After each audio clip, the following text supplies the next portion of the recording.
ಅತ್ಯಂತ ಜನಪ್ರಿಯ ಸಾಹಿತ್ಯ ಪ್ರಕಾರ ಅನ್ನಿಸ್ಕೊಂಡ್ರು ಅಂದರೆ ಬಯೋಗ್ರಫಿ, ಜೀವನ ಚರಿತ್ರೆಗಳು. ಇದು ಕಾಲ್ಪನಿಕ ಸಂಗತಿಗಳಿಗಿಂತ ವಾಸ್ತವ ಸಂಗತಿಗಳು ಹೆಚ್ಚು ಸ್ಫೂರ್ತಿದಾಯಕ ಆಗೋದು ಸಹಜ. DVGಯವರಂಥ ಮೇಧಾವಿಗಳ ಮೂಲಕ ಹರಿದು ಬಂದರಂತೂ ವ್ಯಕ್ತಿ ಚಿತ್ರಣಗಳು ವ್ಯಾಪಕ ಜನಪ್ರಿಯತೆ ಪಡ್ಕೊಂಡಿರೋದು ಸಹಜ. M.R. ಶ್ರೀನಿವಾಸ ಮೂರ್ತಿಗಳ ಬಗ್ಗೆ ಕರ್ಜಿಗಿಯವರು ಮಾತನಾಡುವಾಗ ಏನೇನೋ ನೆನಪುಗಳು ಇಲ್ಲಿ ನಮಗೆ ಒತ್ಕೊಂಡು ಬರ್ತಾಯಿತ್ತು. ಚಾಮರಾಜಪೇಟೆಯಲ್ಲಿ ನಮ್ಮ ಮನೆಯಿಂದ 5-6 ಮನೆ ದಾಟಿದ್ರೆ ಅವ್ರ ಮನೆ ಇತ್ತು. ಈಗಲೂ ಅವರ ಒಬ್ಬ ಮಗ ಅದೇ ಮನೆಯಲ್ಲಿದ್ದಾನೆ. ಮೊದಲ ಸ್ವಾತಂತ್ರ್ಯೋತ್ಸವದ ದಿವಸ 1947 ಆಗಸ್ಟ್ 15 DVGಯವರು ನಗರದಲ್ಲಿ 5 ಕಡೆ ಭಾಷಣ ಮಾಡಿದ್ರು. DVGಯವರು ಸ್ವಾತಂತ್ರ್ಯೋತ್ಸವದ ದಿವಸ ಆ ಎಲ್ಲ ಕಾರ್ಯಕ್ರಮಗಳಲ್ಲೂ M.R. ಶ್ರೀನಿವಾಸ ಮೂರ್ತಿಗಳು DVGಯವ್ರ ಜೊತೆ ಇದ್ದು ಆನಂದಪಟ್ಟರು. ಅವರು ತೀರ್ಕೊಂಡದ್ದು 1953ರಲ್ಲಿ. ನಮ್ಮ ನಿಕಟವರ್ತಿಗಳು, ಈ ಸಂಸ್ಥೆಯ ಕಾರ್ಯದರ್ಶಿಗಳು ಆಗಿದ್ದ ನಿಟ್ಟೂರು ಶ್ರೀನಿವಾಸರಾಯರು ಶಿವಮೊಗ್ಗದಲ್ಲಿ M.R. ಶ್ರೀನಿವಾಸ ಮೂರ್ತಿಗಳ ವಿದ್ಯಾರ್ಥಿ. ಎಲ್ ಗುಂಡಪ್ಪನವರು ಮೊದಲಾದ ಅನೇಕರಿಗೆ ಸಾಹಿತ್ಯ ದೀಕ್ಷೆ ಕೊಟ್ಟವರು M.R. ಶ್ರೀನಿವಾಸ ಮೂರ್ತಿಗಳೇ. M.V. ಸೀತಾರಾಮಯ್ಯನವರು ಅವ್ರನ್ನ ಗುರುಗಳಾಗಿ ಭಾವಿಸ್ತಾಯಿದ್ರು. ಬೆಳ್ಳಾವೆಯವರ ನಿಧನದ ನಂತರ ಆಗ Mysuru university English Kannada dictionary ಅದರ ಕೆಲಸ ನಡೀತಾ ಇತ್ತು. ಬೆಳ್ಳಾವೆ ವೆಂಕಟನಾರಾಯಣನವರು ಅಧ್ಯಕ್ಷರಾಗಿದ್ದರು. ಅವರು ತೀರ್ಕೊಂಡ ಮೇಲೆ ಆ ರಚನಾ ಸಮಿತಿಯ ಅಧ್ಯಕ್ಷರಾಗಿ ಆ ಜಟಿಲವಾದ ಕೆಲಸವನ್ನು ದಡ ಕಾಣಿಸಿದವರು M.R. ಶ್ರೀನಿವಾಸ ಮೂರ್ತಿಗಳು. DVGಯವರು ಆ ಸಮಿತಿಯಲ್ಲಿ ಇದ್ದರು. M.R. ಶ್ರೀನಿವಾಸ ಮೂರ್ತಿಯವರಂಥ ಪಂಡಿತರು ಕೆಲವರು ಸಿಗಬಹುದೇನೋ, ಆದರೆ ಅವರಂಥ ಮಾನವೀಯ ಗುಣಗಳು ಇರುವವರು ಸಿಗೋದು ತುಂಬಾ ಅಪರೂಪ. ಅಂಥವರನ್ನು ಹತ್ತಿರದಿಂದ ನೋಡಿದ ನಾವು ಧನ್ಯರು ಅಂತ ಅಂದ್ಕೋಬೇಕಾಗತ್ತೆ. ಅವರನ್ನು ನವನೀತ ಹೃದಯರು ಅಂತ ಗೋವಿಂದ ಪೈಯವರು ಕರೆದಿದ್ದರು. ಅವ್ರನ್ನ ತಂದೆ ತಾಯಿಗಳಲ್ಲಿ ಶ್ರೀನಿವಾಸ ಮೂರ್ತಿಗಳಿಗೆ ಅಪಾರ ಭಕ್ತಿ. ರಾತ್ರಿ ಊಟ ಆದಮೇಲೆ ತಂದೆಯವರಿಗೆ ತಾಯಿಯವರಿಗೆ ತಾವೇ ಚೊಕ್ಕವಾಗಿ ಹಾಸಿಗೆ ಹಾಸಿಕೊಟ್ಟು ಅವ್ರಿಗೆ ನಿದ್ರೆ ಬರೋ ತನಕ ಕಾಲು ಒತ್ತಾ ಕೂತಿದ್ದು ಮಾತುಕತೆ ಮಾಡ್ತಾಯಿದ್ರು. ಶ್ರೀನಿವಾಸ ಮೂರ್ತಿಗಳ ಹಿರಿಯ ತಮ್ಮ ಸುಬ್ರಾಯ ಅಂತ ಇದ್ದ. 1950 ಸುಮಾರಿನಲ್ಲಿ ಅವನು ತೀರ್ಕೊಂಡ. ಆತನ ಪತ್ನಿ ಸುಭದ್ರಮ್ಮ ಅವ್ರನ್ನ ಶ್ರೀನಿವಾಸ ಮೂರ್ತಿಗಳೇ ನೋಡ್ಕೊಳ್ತಾ ಇದ್ದರು. ಅವ್ರನ್ನ ಅವ್ರು ಹೇಗೆ ನೋಡ್ಕೊಳ್ತಾ ಇದ್ದರು ಅನ್ನೋದು ಒಂದು ಕಾವ್ಯಕ್ಕೆ ವಿಷಯ ಆಗಬಹುದು. ಒಂದು ಸಲ ಗೋಕುಲಾಷ್ಟಮಿ, ವೈಷ್ಣವರಿಗೆ ಇಡೀ ವರ್ಷದಲ್ಲೇ ತುಂಬ ದೊಡ್ಡ ಪೂಜೆ ಉತ್ಸವ. ಶ್ರೀನಿವಾಸ ಮೂರ್ತಿಗಳ ಪತ್ನಿಗೆ ಆಗ ಅನಾರೋಗ್ಯ ಆಗಿತ್ತು. ಸುಭದ್ರಮ್ಮನವರೇ ಅಡುಗೆ ಕೆಲಸ ಎಲ್ಲ ಮಾಡಿದರು. ಕಡೆಗೆ ಶ್ರೀನಿವಾಸ ಮೂರ್ತಿಗಳಿಗೆ ಹೇಳಿದರು, ನೋಡಪ್ಪ, ದೇವ್ರ ನೈವೇದ್ಯಕ್ಕೆ ಸ್ವಲ್ಪ ತಿಂಡಿ ನೀವೇ ಮಾಡಿಕೊಳ್ಳಿ, ಯಾಕೆಂದರೆ ನಾನು ಮಾಡೋದು ಮಡಿಗೆ ಬರೋದಿಲ್ವಲ್ಲ ಅಂತ. ಆಕೆ ವಿಧವೆ ತಾನೆ. ಶ್ರೀನಿವಾಸ ಮೂರ್ತಿಗಳು ಒಂದೆರಡು ಕ್ಷಣ ಕಣ್ಣೀರಿಟ್ಟರು. ಆಮೇಲೆ ಹೇಳಿದರು, ನೀವು ಮಾಡಿದ್ರೂ ದೇವರು ಸ್ವೀಕರಿಸ್ತಾನೆ ಅಂತ ನನಗೆ ಭರವಸೆ ಇಲ್ಲ. ಹಾಗಿಲ್ಲದೆ ಇದ್ದರೆ ನಾನು ಪೂಜೆಯನ್ನೇ ಮಾಡೋದಿಲ್ಲ, ನನಗೆ ಪಾಪ ಬಂದರೆ ಬರಲಿ ಅಂತ ಹೇಳಿ ಆಕೆ ಮಾಡಿದ್ದನ್ನು ನೈವೇದ್ಯ ಮಾಡಿ ಪೂಜೆ ಮಾಡಿದ್ರು. ಇದು ಅವರ ಸ್ವಭಾವದ ಒಂದು ಚಿತ್ರಣ. ಆ ಕಾಲದಲ್ಲಿ, ಅಂದರೆ ಈಗ 60 ವರ್ಷ ಹಿಂದೆ, ವಿಧವೆಯರನ್ನು ನಮ್ಮ ಸಮಾಜದಲ್ಲಿ ಯಾಕೋ ತುಂಬ ಕೆಟ್ಟದಾಗಿ ಕಾಣ್ತಾಯಿದ್ರು. ಆಗಿನ ಕಾಲ ಆಗಿತ್ತು. ಅವರ ನಾದಿನಿ ಈಕೆ ಎಲ್ಲಾದರೂ ಹೊರಗಡೆ ಹೋದರೆ ಅವ್ರ ಮನಸ್ಸು ನೋಯೋಂಥ ಪ್ರಸಂಗಗಳು ಬಂದಿತ್ತು ಅಂದ್ಕೊಂಡು ಅವ್ರನ್ನ ಹೆಚ್ಚಾಗಿ ಹೊರಗಡೆ ಎಲ್ಲೂ ಕಳಿಸ್ತಾನೇ ಇರಲಿಲ್ಲ ಶ್ರೀನಿವಾಸ ಮೂರ್ತಿಗಳು.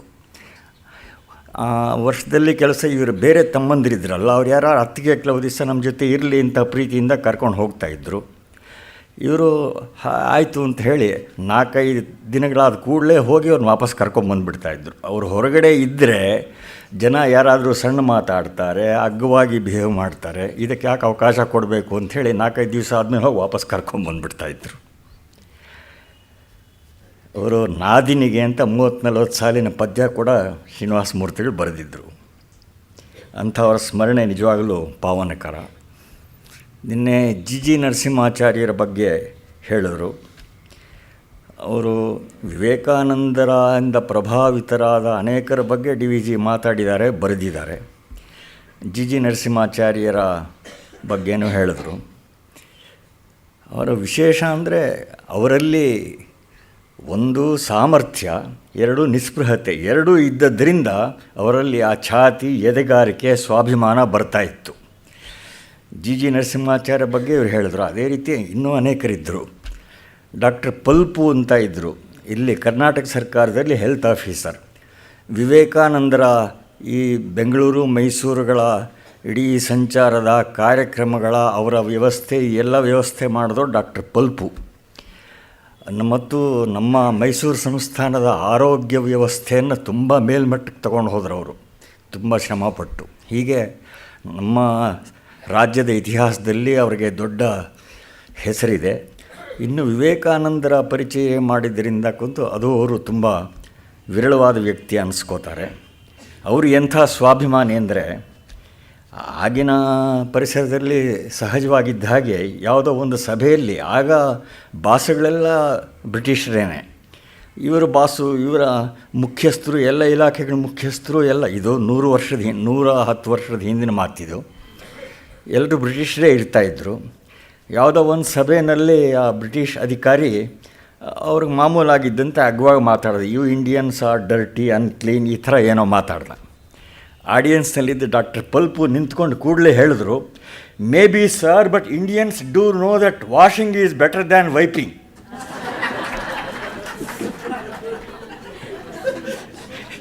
ಹೀಗೆ ಅವರಲ್ಲಿ ಒಂದು ಈ ಸ್ವಾಭಿಮಾನಕ್ಕೆ ಅವರಲ್ಲಿ ನಿಸ್ಪೃಹತೆ ಇತ್ತು, ಸಾಮರ್ಥ್ಯನೂ ಇತ್ತು.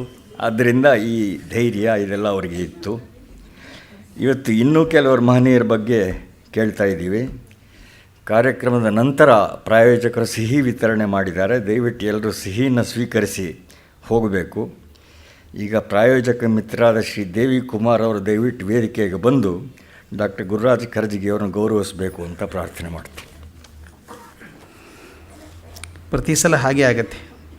ಮೊದಲೇ ದಿವಸ ಬರುವಾಗ 6 ದಿವಸ ಹೋಗಬೇಕಲ್ಲ ಅಂತ, ಕೊನೆ ದಿವಸ ಇಷ್ಟು ಬೇಗ 6 ದಿವಸ ಮುಗಿದು ಹೋಯ್ತಲ್ಲ ಅಂತ ಅನಿಸುತ್ತೆ. ಅದು DVG ಶಕ್ತಿ ಮತ್ತು ತಮ್ಮೆಲ್ಲರ ಪ್ರೀತಿ.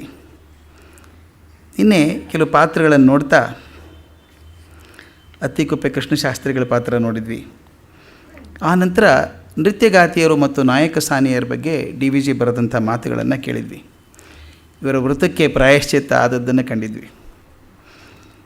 ಆನಂತರ ವೃದ್ಧ ನರ್ತಕಿ, ಆ ತಾಫಾದೆಲ್ಲ ಕಾಲ ಹೋಯ್ತಪ್ಪ, ಈಗ ಏನಿರೋದು ಆಕಾಶ ನರ್ತನ ಅಂತ ಹೇಳಿದಂಥ ಮಾತನ್ನು ಗಮನಿಸಿದ್ವಿ.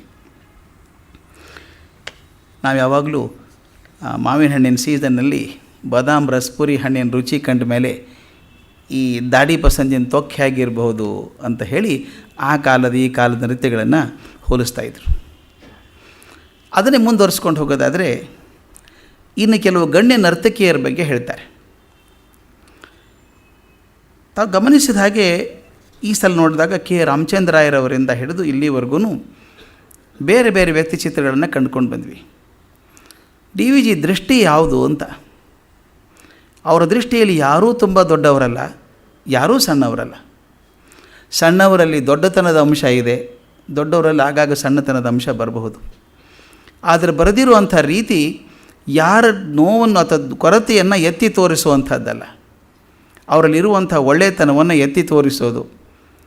ಆದರೆ ಕೆಟ್ಟತನವನ್ನು ನಾವು ಕೊರಗನ್ನು ಅಥವಾ ಕೊರತೆಯನ್ನು ಹಾಗೆ ಬಿಡೋದು ಇಲ್ಲ, ನಿಧಾನಕ್ಕಾಗಿ ಎತ್ತಿ ತೋರಿಸಿ ಇದೊಂದು ಇದೆ ಅಂತ ಹೇಳುವಂಥದ್ದು, ಆ ನಯವಾದ ಭಾಷೆಯನ್ನು ಬಳಸುವಂಥದ್ದು. ಈ ನರ್ತಕಿಯರ ಬಗ್ಗೆ ಬರೀಬೇಕಾದ್ರೆ ಎಷ್ಟು ಸುಂದರವಾಗಿ ಬರೀತಾರೆ ಅಂತ ಅವ್ರು ಹೇಳ್ತಾರೆ. ಮುಳುಬಾಗಲಲ್ಲಿದ್ದಾಗ ಗುಣಿಗೊಂಟಿ ಪಾಳ್ಯದ ಸೀತಕ್ಕ ಎಂಬಳು ವೃದ್ಧ ವೇಶ್ಯ ಇದ್ಲು ಅಂತ. ಆಕೆ ಒಬ್ಬ ಸಾಕು ಮಗಳನ್ನು ಇಟ್ಕೊಂಡಿದ್ಲು. ಆಕೆ ಹೆಸರು ರತ್ನಾಸಾನಿ ಅಂತ. ಅವರಿಗೆ ನೃತ್ಯ ತರಬೇತಿ ಕೊಡಬೇಕಲ್ಲ, ತರಬೇತಿ ಕೊಡೋರು ಯಾರು? ಆ ಪದ ಉಪಯೋಗಿಸೋದು ಹೇಗಿದೆ ನೋಡಿ. ಆ ಕಾಲದಲ್ಲಿ ನಮ್ಮ ಊರಿನಲ್ಲಿದ್ದ ಭರತಾಚಾರ್ಯರು, ಭರತಾಚಾರ್ಯ ಅವರೇ ಕಲಿಸೋರು, ನಾಟ್ಯ ಕಲಿಸೋರು ವೆಂಕಟ ಸುಬ್ಬ ಭಟ್ಟರು ಎಂಬ ವೈದಿಕರು. ನೋಡಿ, ಈ ವೈದಿಕರು ಅವರಿಗೆ ನೃತ್ಯ ಕಲಿಸ್ಬೇಕು ಹೋಗಿ. ಆಗ ಡಿ ವಿ ಜಿಗೆ ಸುಮಾರು 7-8 ವರ್ಷ ಇರಬಹುದಂತೆ. ಅವರಿಗೆ ಸುಬ್ಬಾ ಭಟ್ರಿಗೆ 70 ವರ್ಷ ಹತ್ತತ್ರ. ಹಿರಿಯರೆಲ್ಲ ಹೋಗಿ ಅವ್ರನ್ನ ಕೇಳಬೇಕಂತೆ. ವೆಂಕಟನಾರಾಯಣ ಭಟ್ರು ಅವರೆಲ್ಲ ಹೋಗಿ ಅವರಿಗೆ ಸುಬ್ಬಾ ಭಟ್ರನ್ನ ಕೇಳಿ ಸ್ವಲ್ಪ ಅಭಿನಯ ಮಾಡಿ ತೋರಿಸಿ ಅಂತ ಕೇಳಿದ್ರಂತೆ. ಅಭಿನಯ ಮಾಡಿ ತೋರಿಸಿ ಅಂದಾಗ ಅವ್ರು ಹೇಳ್ತಾರೆ, ಏನಯ್ಯ ನನಗೆ 70 ಆಯಿತು, ಗಡ್ಡ ಮೀಸೆ ನೆರೀತು, ಮುಖ ಮೈ ಜಬ್ಬುಲ್ ಬಿದ್ದು ಹೋಯಿತು, ಈಗೇನು ಕೇಳ್ತೀರಿ ನನ್ನ ಅಭಿನಯವನ್ನು? ಮೈಯಲ್ಲಿ ಲವಲವಿಕೆ ಇಲ್ಲದೆ ಇದ್ದಾಗ ಅಭಿನಯ ಹೋಗಿ ಅಣಕ ಆಗ್ತದೆ ಅಂದ್ಬಿಟ್ಟು ನನಗೆಲ್ಲ ಈ ಹಣೆ ಬಾರ ಇವರಿಗೆಲ್ಲ ಬೈಗಳು ಅಲ್ಲೊಂದು ಬೈಗಳು, ಇವರಿಗೆಲ್ಲ ಕಲಿಸ್ಬೇಕಲ್ಲ, ಈ ಕಲಿಸೋದ್ರಲ್ಲೇ ಆಗುತ್ತೆ ನನ್ನ ಜನ್ಮ ಅಂದ್ಬಿಟ್ಟು ಅವ್ರಿಗೆ ಬರೋದಿಲ್ಲ, ನನಗೆ ಮರೆಯೋದಿಲ್ಲ. ನನಗೆ ತೆಲುಗು ಉಚ್ಚಾರ ಅಷ್ಟು ಸ್ಪಷ್ಟವಾಗಿ ಬರಲ್ಲ, ತಪ್ಪಿದರೆ ಕರೆಕ್ಟ್ ಮಾಡಬೇಕು ನೀವು. ನೀಕು ಪಾಠಂ చెప్పి నాకు మానం పోయా, ಅದು ಅರ್ಥ ಆಯಿತು. ಆಮೇಲೆ ನೀಕು వచ్చేలేదు నాకు మర్చేలేదు, ನಿನಗೆ ಬರೋಲ್ಲ ನನಗೆ ಮರೆಯೋಲ್ಲ ಅಂತ ಬೈಕೊಂಡು ಅದನ್ನು ಹಾಡೋದು ಹೇಗೆ ಅಂದರೆ ಬರೀ ಬೈಯೋಂಗಿಲ್ಲ, ಅದನ್ನು ಕಮಾಚರ ಆಗದ ಹಾಡಿನ ಮಧ್ಯೆ ಸೇರಿಸಿ ಹಾಡೋರು ಈ ಬೈಗಳು ಕೂಡ ಹೇಳೋದು. ಅವರು ಅಂದರೆ ಈ ಮಾತನ್ನು ಹೇಳಬೇಕಾದ್ರೆ ಯಾವುದೋ ಬೈಕೊಂಡು ಕೊರಕೊಂಡು ಕೆಲಸ ಮಾಡೋದಲ್ಲ. ನಾನು ಅದಕ್ಕೆ ಹೇಳ್ತಿರ್ತೀನಿ, ಯಾವುದೇ ಕೆಲಸ ಆಗಲಿ, if you enjoy doing it will be the best work on earth. ನಾವು ಸಂತೋಷವಾಗಿ ಮಾಡಿದಾಗ ಎಂಥ ಕೆಟ್ಟ ಕೆಲಸ ಆದರೂ ಅದ್ಭುತ ಕೆಲಸ ಆಗುತ್ತೆ. ಎಂಥ ದೊಡ್ಡ ಕೆಲಸ ಕಿರಿಕಿರಿ ಮಾಡ್ಕೊಂಡು ಮಾಡಿದ್ರೆ ಅದು ಚೆನ್ನಾಗಿರೋ ಕೆಲಸ ಆಗೋದಿಲ್ಲ. ವೆಂಕಟ ಸುಬ್ಬಾ ಭಟ್ರು ಹೇಗೆ ಕಲಿಸ್ತಾ ಇದ್ದರು ಅನ್ನೋದನ್ನು ಹೇಳ್ತಾರೆ ಡಿ ವಿ ಜಿ. ಅಂದರೆ ಆಗಿನ ಕಾಲದಲ್ಲಿ ಆ ನೃತ್ಯಗಾತಿಯರು ಆ ನರ್ತಕಿಯರನ್ನೇ ಕಲಿಸ್ಬೇಕಾದ್ರೆ ಹೇಗೆ ಒಂದು ಬಿಗಿ ಇರ್ತಾಯಿತ್ತು ಅಂತ. ಅವರು ಪಾಠ ಹೇಳುತ್ತಿದ್ದ ಮನೆ ನಾನು ಸ್ಕೂಲಿಗೆ ಹೋಗುವ ದಾರಿಯಲ್ಲಿತ್ತು. ಅದಕ್ಕೆ ನಾವು ತಮಾಷೆ ಮಾಡ್ತಿದ್ದೆ, ಯಾಕೆ ಜಾಸ್ತಿ ಸ್ಕೂಲಲ್ಲಿ ಕಲೀಲಿಲ್ಲ ಡಿ ವಿ ಜಿ ಅಂತ. ಹೋಗೋ ದಾರಿಲಿ ಇಂತಿಂತಿದ್ದಾಗ ಎಲ್ಲಿ ಹೋಗ್ತಾರೆ ಸ್ಕೂಲಿಗೆ ಅಂತ ಅನಿಸ್ತಿತ್ತು. ಆ ಮನೆಯ ನಡುಮನೆಯಲ್ಲಿ ಎಷ್ಟು ಚೆನ್ನಾಗಿದೆ ಮಾತು ನೋಡಿ. ನಡುಮನೆಯಲ್ಲಿ ಉತ್ತರದ ಗೋಡೆಯ ಪಕ್ಕದಲ್ಲೂ ದಕ್ಷಿಣದ ಗೋಡೆಯ ಪಕ್ಕದಲ್ಲೂ ಬಲವಾದ ಗೂಟಗಳನ್ನು ಹೊಳಿದ್ದರು. ಕಲ್ಪನೆ ಮಾಡ್ಕೋಬೇಕು, ಗೋಡೆ ಇದೆ, ಆ ಗೋಡೆ ಉತ್ತರಕ್ಕೆ ಮತ್ತು ದಕ್ಷಿಣಕ್ಕೆ ಸಾಲ ಗಟ್ಟಿ ಗೂಟ ಹೊಡೆದಿದ್ರಂತೆ. ಅಲ್ಲಿ ದಾರ ಕಟ್ಟಬೇಕು, ಅದಕ್ಕೆ ದಾರ ಕಟ್ಟಬೇಕು. ದಾರ ಕಟ್ಟೋದು ಎದಕ್ಕೆ ಅಂತಂದರೆ ಆ ದಾರವನ್ನು ನರ್ತಕಿಯರೇ ಕಾಲಿಗೆ ಕಟ್ತಿದ್ರಂತೆ, ಅದನ್ನು ದಾಟಿ ಹೋಗಬಾರ್ದು. ಅಲ್ಲೊಂದು ಮಾತಿದೆ, ಆ ಗೂಟಗಳಿಂದ ಹಗ್ಗಗಳನ್ನು ಬಿಗಿದು ನರ್ತನ ವಿದ್ಯಾರ್ಥಿಗಳ ಕಾಲಿಗೆ ಕಟ್ಟಿರುತ್ತಿದ್ದರು. ಕುದುರೆಗೆ ಅಗಾಡಿ ಪಿಚಾಡಿ ಕಟ್ಟಿದ ಹಾಗೆ. ಈ ಮಾತು ಎಷ್ಟು ಚಂದ ಮಾತು ಗೊತ್ತಾಯಿತು. ಅಗಾಡಿ ಪಿಚಾಡಿ ಇದು ಬೇಸಿಕ್ಲಿ ಉರ್ದುದಿಂದ ಬಂದಂಥ ಮಾತು. ಆಗೆ ಪೀಛೆ. ತಾವು ಕುದುರೆ ಜಟಕಾದಲ್ಲಿ ನೋಡಿದ್ದೀರಿ, ಕುದುರೆಗೆ ಎದೆಗೊಂದು ಪಟ್ಟಿ ಕಟ್ಟಿರ್ತಾರೆ, ಹಿಂದೆ ಬಾಲ್ ಹತ್ತಿರ ಒಂದು ಪಟ್ಟಿ ಕಟ್ಟಿರ್ತಾರೆ. ಅದು ತುಂಬ ಹಿಂದುಳಿದ್ರೆ ಪೆಟ್ಟು ಬಡ್ಕೊಳ್ಳುತ್ತೆ, ಮುಂದೆ ಹೋದರೆ ಸರಿಯಾಗಿ ತೂಕ ಬರೋಲ್ಲ, ಅದಕ್ಕೆ ಭಾರ ಆಗುತ್ತೆ ಅಂಥೇಳಿ ಅದಕ್ಕೆ ಮುಂದೆ ಆಗೆ ಪೀಛೆ ಪಟ್ಟಿ ಕಟ್ಟುವಂಥದ್ದನ್ನು ಅದಕ್ಕೆ ಅಗಾಡಿ ಪಿಚಾಡಿ ಅಂತ. ಆ ಕುದುರೆಗೆ ಹೇಗೆ ಅಗಾಡಿ ಪಿಚಾಡಿ ಕಟ್ಟಿದ್ರೋ ಹಾಗೆ ನೃತ್ಯ ಮಾಡುವಂಥ ಹುಡುಗಿಯರ ಕಾಲಿಗೆ ಹಗ್ಗ ಕಟ್ತಿದ್ರಂತೆ, ಆ ಕಡೆ ಹೋಗಬಾರ್ದು ಅಂತ. ಅದಕ್ಕಿಂತ ಆ ಮುಖ್ಯ ಉದ್ದೇಶ ಅಂದರೆ ಆ ಗೆರೆ ದಾಟಿ ಹೋಗಬಾರ್ದು. ಸ್ಟೇಜ್ ಎಷ್ಟು ದೊಡ್ಡದಿದೆಯೋ ಅಷ್ಟು ಗೊತ್ತಿದೆ, ಅದು ಇಲ್ಲೇ ಅಭ್ಯಾಸ ಆಗಬೇಕು, ಅಷ್ಟು ನೃತ್ಯ ತಯಾರಾಗಬೇಕು. ಇನ್ನೊಂದು, ಗೊತ್ತಾದ ಗೆರೆಗಿಂತ ಹಿಂದಕ್ಕೂ ಹೋಗಬಾರ್ದು ಮುಂದಕ್ಕೂ ಹೋಗಬಾರ್ದು, ಅದು ಕರೆಕ್ಟ್ ಆಯಿತು. ಈ ಗೆರೆ ಒಳಗೇ ನೃತ್ಯ ತಪ್ಪಿದರೆ, ಹೆಜ್ಜೆ ತಪ್ಪಿದರೆ ಏನು ಮಾಡಬೇಕು? ಅದಕ್ಕೆ ಹೇಳ್ತಾರೆ, ಅವ್ರು ಏನು ಮಾಡಿದ್ರು ಅಂದರೆ ತಾಳಕ್ಕಾಗಿ ಒಂದು ಮರದ ಹಲಗೆ ಇಟ್ಕೊಂಡಿದ್ರು, ಮೇಲೆ ತಟ್ಟೋದಕ್ಕೆ ಒಂದು ಮೋಟ್ರ್ ಕಟ್ಟಿಗೆ ಇಟ್ಕೊಂಡಿದ್ದಾರೆ. ಅದು ಇಟ್ಕೊಂಡು ತಟ್ತಾ ಇರಬೇಕು. ಅದನ್ನು ಹೇಳ್ಕೊಂಡು ಶೊಲ್ಕಟ್ಟು ಹೇಳ್ಕೊಂಡು ಹಿಂಗೆ ಹೊಡಿತಿರ್ಬೇಕಾದ್ರೆ ಅಕಸ್ಮಾತ್ ಅವ್ರ ಕಾಲು ಆ ಪರಿಧಿ ಒಳಗೆ ಆ ಜಾಗದ ಹಿಂದೆ ಮುಂದೆ ಬಂದರೆ ಹಿಂಬಡಿಗೆ ಪಟ್ ಅಂತ ಹೊಡಿತಿದ್ರಂತೆ ಆ ಕಟ್ಟಿಗೆ ತೊಗೊಂಡು. ಅಂದರೆ ಎಷ್ಟು ಶಿಸ್ತನ್ನು ಕಲಿಸೋದು. ಯಾರೋ ನೃತ್ಯಕ್ಕೆ ಆಯ್ತೇವ್ರು ಏನೇ ಮಾಡ್ಕೊಂಡು ಹೋಗಲಿ ಅಂತಿಲ್ಲ, ಅವ್ರು ಕಲಿಸ್ಬೇಕಾದ್ರೆ ಎಷ್ಟು ಬಂಧಗಳದು. ಈ ಗೆರೆ ಒಳಗೆ ಮಾಡಬೇಕು, ಗೆರೆ ಒಳಗೆ ಡ್ಯಾನ್ಸ್ ಮಾಡಿದಾಗ ಕೂಡ ತಪ್ಪಿದರೆ ಕಾಲು ಹಿಂಬಡಿ ಹೊಡಿಬೇಕು, ಹಾಗೆ ಹೇಳ್ತಿದ್ರಂತೆ. ನರ್ತಕಿ ಹೆಜ್ಜೆ ತಪ್ಪಿದರೆ ಆಕೆ ಹಿಮ್ಮಡಿ ಮೇಲೆ ಪೆಟ್ಟು ಕೊಟ್ಟುತ್ತಿದ್ದುವರು. ಒಂದೊಂದು ಸಾರಿ ಕೋಪ ಬಂದಾಗ ಬೈಗಳು ಬಂದದ್ದು ಉಂಟು. ಆದರೆ ಅವರು ಬೈದರೆ, ಕಟ್ಟಿಗೆಯಿಂದ ಕುಟ್ಟಿದರೆ ಶಿಷ್ಯರು ನಗುತ್ತಿದ್ದರು ಕೂಡ. ಅವ್ರಿಗೆ ಗೊತ್ತು, ಗುರುಗಳು ಹೇಳೋದು ತಾವು ಸರಿಯಾಗಲಿ ಅಂತ. ಶಿಷ್ಯ ಕೋಪ ಮಾಡ್ಕೋತಿರ್ಲಿಲ್ಲ, ಪ್ರೀತಿಯಿಂದ ಕಲಿತಾ ಇದ್ದರು ಅಂದ್ಬರೋದು. ಇದು ಹೇಳ್ತೀನಿ, ಭಾಳ ಮುಖ್ಯ ಮಾತು ನನಗೆ ಅನಿಸೋದಂದರೆ, ಅವ್ರು ಹೇಳ್ತಾರೆ, ನನಗೆ ಅವ್ರಿಗೆ ಬರಲಿಲ್ಲ, ನಾನು ಮರೀಲಿಲ್ಲ ಅಂತ.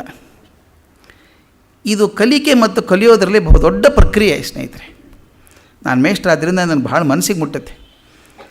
ಕಲಿಯುವಾಗ ಒಳ್ಳೆಯ ಶಿಷ್ಯರು ಸಿಕ್ಕರೆ ಧನ್ಯತೆ ಭಾವ ಶಿಷ್ಯರಿಗಿಂತ ಗುರುಗಳಿಗೆ ಬರ್ತದೆ.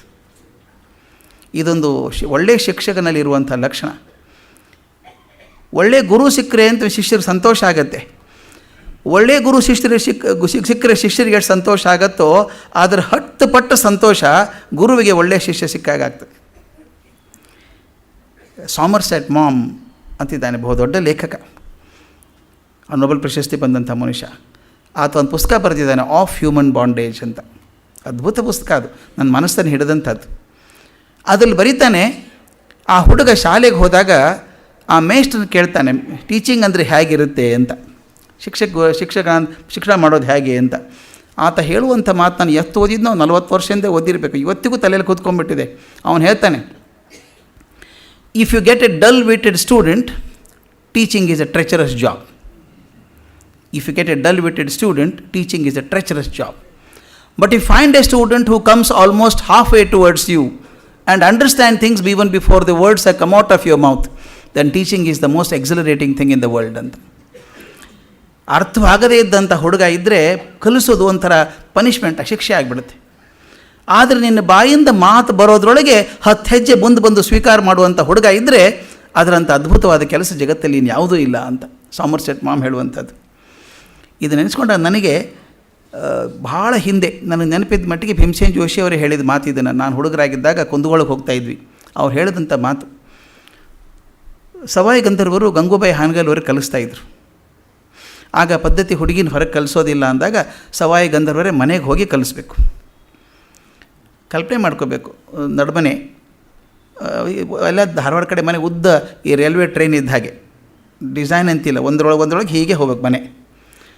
ಆ ಹಾಲಲ್ಲಿ ನಡುಮನೆ ಅಂತ ಅಲ್ಲಿ ಜಮಖಾನೆ ಹಾಸಿ ಗಂಧರ್ವರು ಕೂತ್ಕೊಂಡು ಗಂಗೂಬಾಯಿಗೆ ಹಾಡು ಹೇಳ್ಕೊಡ್ತಿದ್ರಂತೆ. ಭೀಮಸೇನ್ ಜೋಶಿ ಕಲಿಯೋಕ್ಕಾಗಲಿಲ್ಲ, ಕಲಿಸ್ಲಿಕ್ಕೆ ಒಪ್ಪಲಿಲ್ಲ ಅಂತವ್ರು. ಇವರು ಗಂಗೂಬಾಯಿ ಮನೆ ಹಾನಗಲ್ ಮನೆಗೆ ನೀರು ಹಾಕ್ತಾಯಿದ್ರು. ನೀರು ಎಳೆದು ತುಂಬಿ ಹೌದು ಅಂತಿರುತ್ತೆ ಹಿಂದೆ ಮನೇಲಿ ಒಂದು ನೀರೆಂಟು ಹಾಕಿ ಅದ್ರಲ್ಲಿ ನೀರು ತುಂಬಬೇಕು. ಇವ್ರಿಗೆ ಕಲಿಬೇಕು ಅಂತ ಆಸೆ. ಅತ್ಯಂತ ಪ್ರಿಯರಾದ ಗುರುಗಳು ಕೂತಿದ್ದಾರೆ, ಗಂಗೂಬಾಯಿ ಕಲಿಸ್ತಾ ಇದ್ದೆ, ಅಕ್ಕ ಅಕ್ಕ ಅಂತ ಇದ್ರು ಅವರು. ಯಾವಾಗಲೂ ಭೀಮಸೇನ್ ಜೋಶಿ ತಮ್ಮ ಅಂತ ಕರೆದಿದ್ದವ್ರು. ಇವರು ಹೇಗೆ ಕಲಿತಿದ್ರು ಅಂತ, ಇವ್ರು ಕಲಿಸ್ತಿರ್ಬೇಕಾದ್ರೆ ನೀರಿನ ಕೊಡ ಹೊತ್ಕೊಂಡು ಬಾವಿ ತನಕ ಓಡ್ಕೊಂಡು ಹೋಗಬೇಕು. ಓಡೋದು, ನೀರು ಬೇಗ ಸೆಳ್ಕೊಂಡು ಕೊಡ ಹೆಗಲ ಮೇಲೆ ಹೊತ್ಕೊಂಡು ಓಡ್ಕೊಂಡು ಬರೋದು, ಎಲ್ಲಿವರೆಗೂ ಮನೆ ತಲೆಬಾಗ್ಲಿಗೆ ಬರೋವರೆಗೂ ಓಡ್ಕೊಂಡು ಅಲ್ಲಿಂದ ನಿಧಾನಕ್ಕೆ ಸರ್ಕೋತ ಹೋಗ್ಬಿಟ್ಟು ಬಚ್ಚಲ ಮನೆಗೆ ಹೋಗೋ ತನಕ ಕಿವಿ ಇಲ್ಲೇ ಇರೋದು. ಆ ನೀರು ಸುರುವಿ ಮತ್ತೆ ಬಾಗ್ಲಿಗೆ ಬರೋವರೆಗೂ ನಿಧಾನಕ್ಕೆ ಬರೋದು, ಮತ್ತೆ ಓಡೋದು ಮುಂದಿಂದ, ಅಲ್ಲಿಂದ ತಪ್ಪಿಸ್ಕೋಬಾರ್ದು ಅಂತ. ಹೀಗೆ ಸುಮಾರು ಒಂದು 2 ವರ್ಷ ಆಗಿರಬೇಕು. ಆದಮೇಲೆ ಒಂದು ದಿವಸ ಯಾವುದೋ ಪರೀಕ್ಷೆ ಕೊಟ್ಟು ಗಂಗೂಬಾಯಿಗೆ ಹಾಡು ಅಂದಿದ್ದಾರೆ. ಆಕೆ ಹಾಡಿದ್ರಂತೆ. ಹಾಡಿದ್ಮೇಲೆ ಇವ್ರು ಕೊಡ ಇಟ್ಟು ನಾನು ಹಾಡ್ಲಾ ಗುರುಗಳೇ ಅಂತ ಕೇಳಿದ್ರಂತೆ. ನೀರು ತೊಗೊಂಡು ಬಾ, ಏನು ಹಾಡ್ತೀನಿ ನೀನು ಅಂದ್ರಂತೆ. ಒಂಚೂರು ಹಾಡ್ತೀನಿ ಅಂತ ಹಾಡು ಒಂದು ಕೂಡಿಸಿದ್ರು. ಭೀಮಸೇನ್ ಜೋಶಿ ಆಕೆಗೆ ಏನು ಕಲಿಸಿದ್ರೋ ಅದನ್ನೇ ಹಾಡಿದ್ರಂತೆ. ಹಾಡಿದಾಗ ಗಂಧರ್ವ ಹೇಳಿದ್ರಂತೆ, ಈ ನೀರು ಹೊರೋದು ಸಾಕು, ಇಲ್ಲಿ ಕೂತ್ಕೋ ಅಂತ ಹೇಳಿದ್ರಂತೆ. ಅಂದರೆ ನೀರು ಹೊರೋದು ಸಾಕು, ಇಲ್ಲಿ ಕೂತ್ಕೊಂಡು ಕಲ್ಕೋ ಅಂತ. ಇದು ಹೇಳ್ತೀನಿ ಅಂದರೆ ಗಂಧರ್ವರಿಗೂ ಎಷ್ಟು ಖುಷಿ ಆಯಿತು ಅಂದರೆ, ಆಗಾಗ ನಡುವೆ ಕೇಳಿಸ್ಕೊಂಡಂಥ ಹುಡುಗ ಇಷ್ಟು ಇಳಿಸ್ಕೊಂಡ್ಬಿಟ್ಟಿದ್ದಾನ ಹೃದಯಕ್ಕೆ ಅಂತ. ಹಾಗೆ ಒಳ್ಳೆ ಮೇಷ್ಟ್ರು ಸಿಕ್ಕರೆ ಶಿಷ್ಯರಿಗೆ ಎಷ್ಟು ಖುಷಿ ಆಗುತ್ತೋ ಹಾಗೆ ಒಳ್ಳೆಯ ಶಿಷ್ಯ ಸಿಕ್ಕರೆ ಗುರುಗಳಿಗೆ ಅಷ್ಟೇ ಖುಷಿ ಆಗುತ್ತೆ. ನರೇಂದ್ರನ ಕಂಡಾಗ ಪರಮಹಂಸರಿಗೆ ಎಷ್ಟು ಖುಷಿಯಾಗಿತ್ತು. ಎಲ್ಲಿದ್ದೀಯೋ ಎಷ್ಟು ವರ್ಷ ನೀನು ಅಂತ ಕೇಳ್ತಾರೆ. ಎಲ್ಲಿದ್ಯಪ್ಪ ನೀನು ಎಷ್ಟು ವರ್ಷ?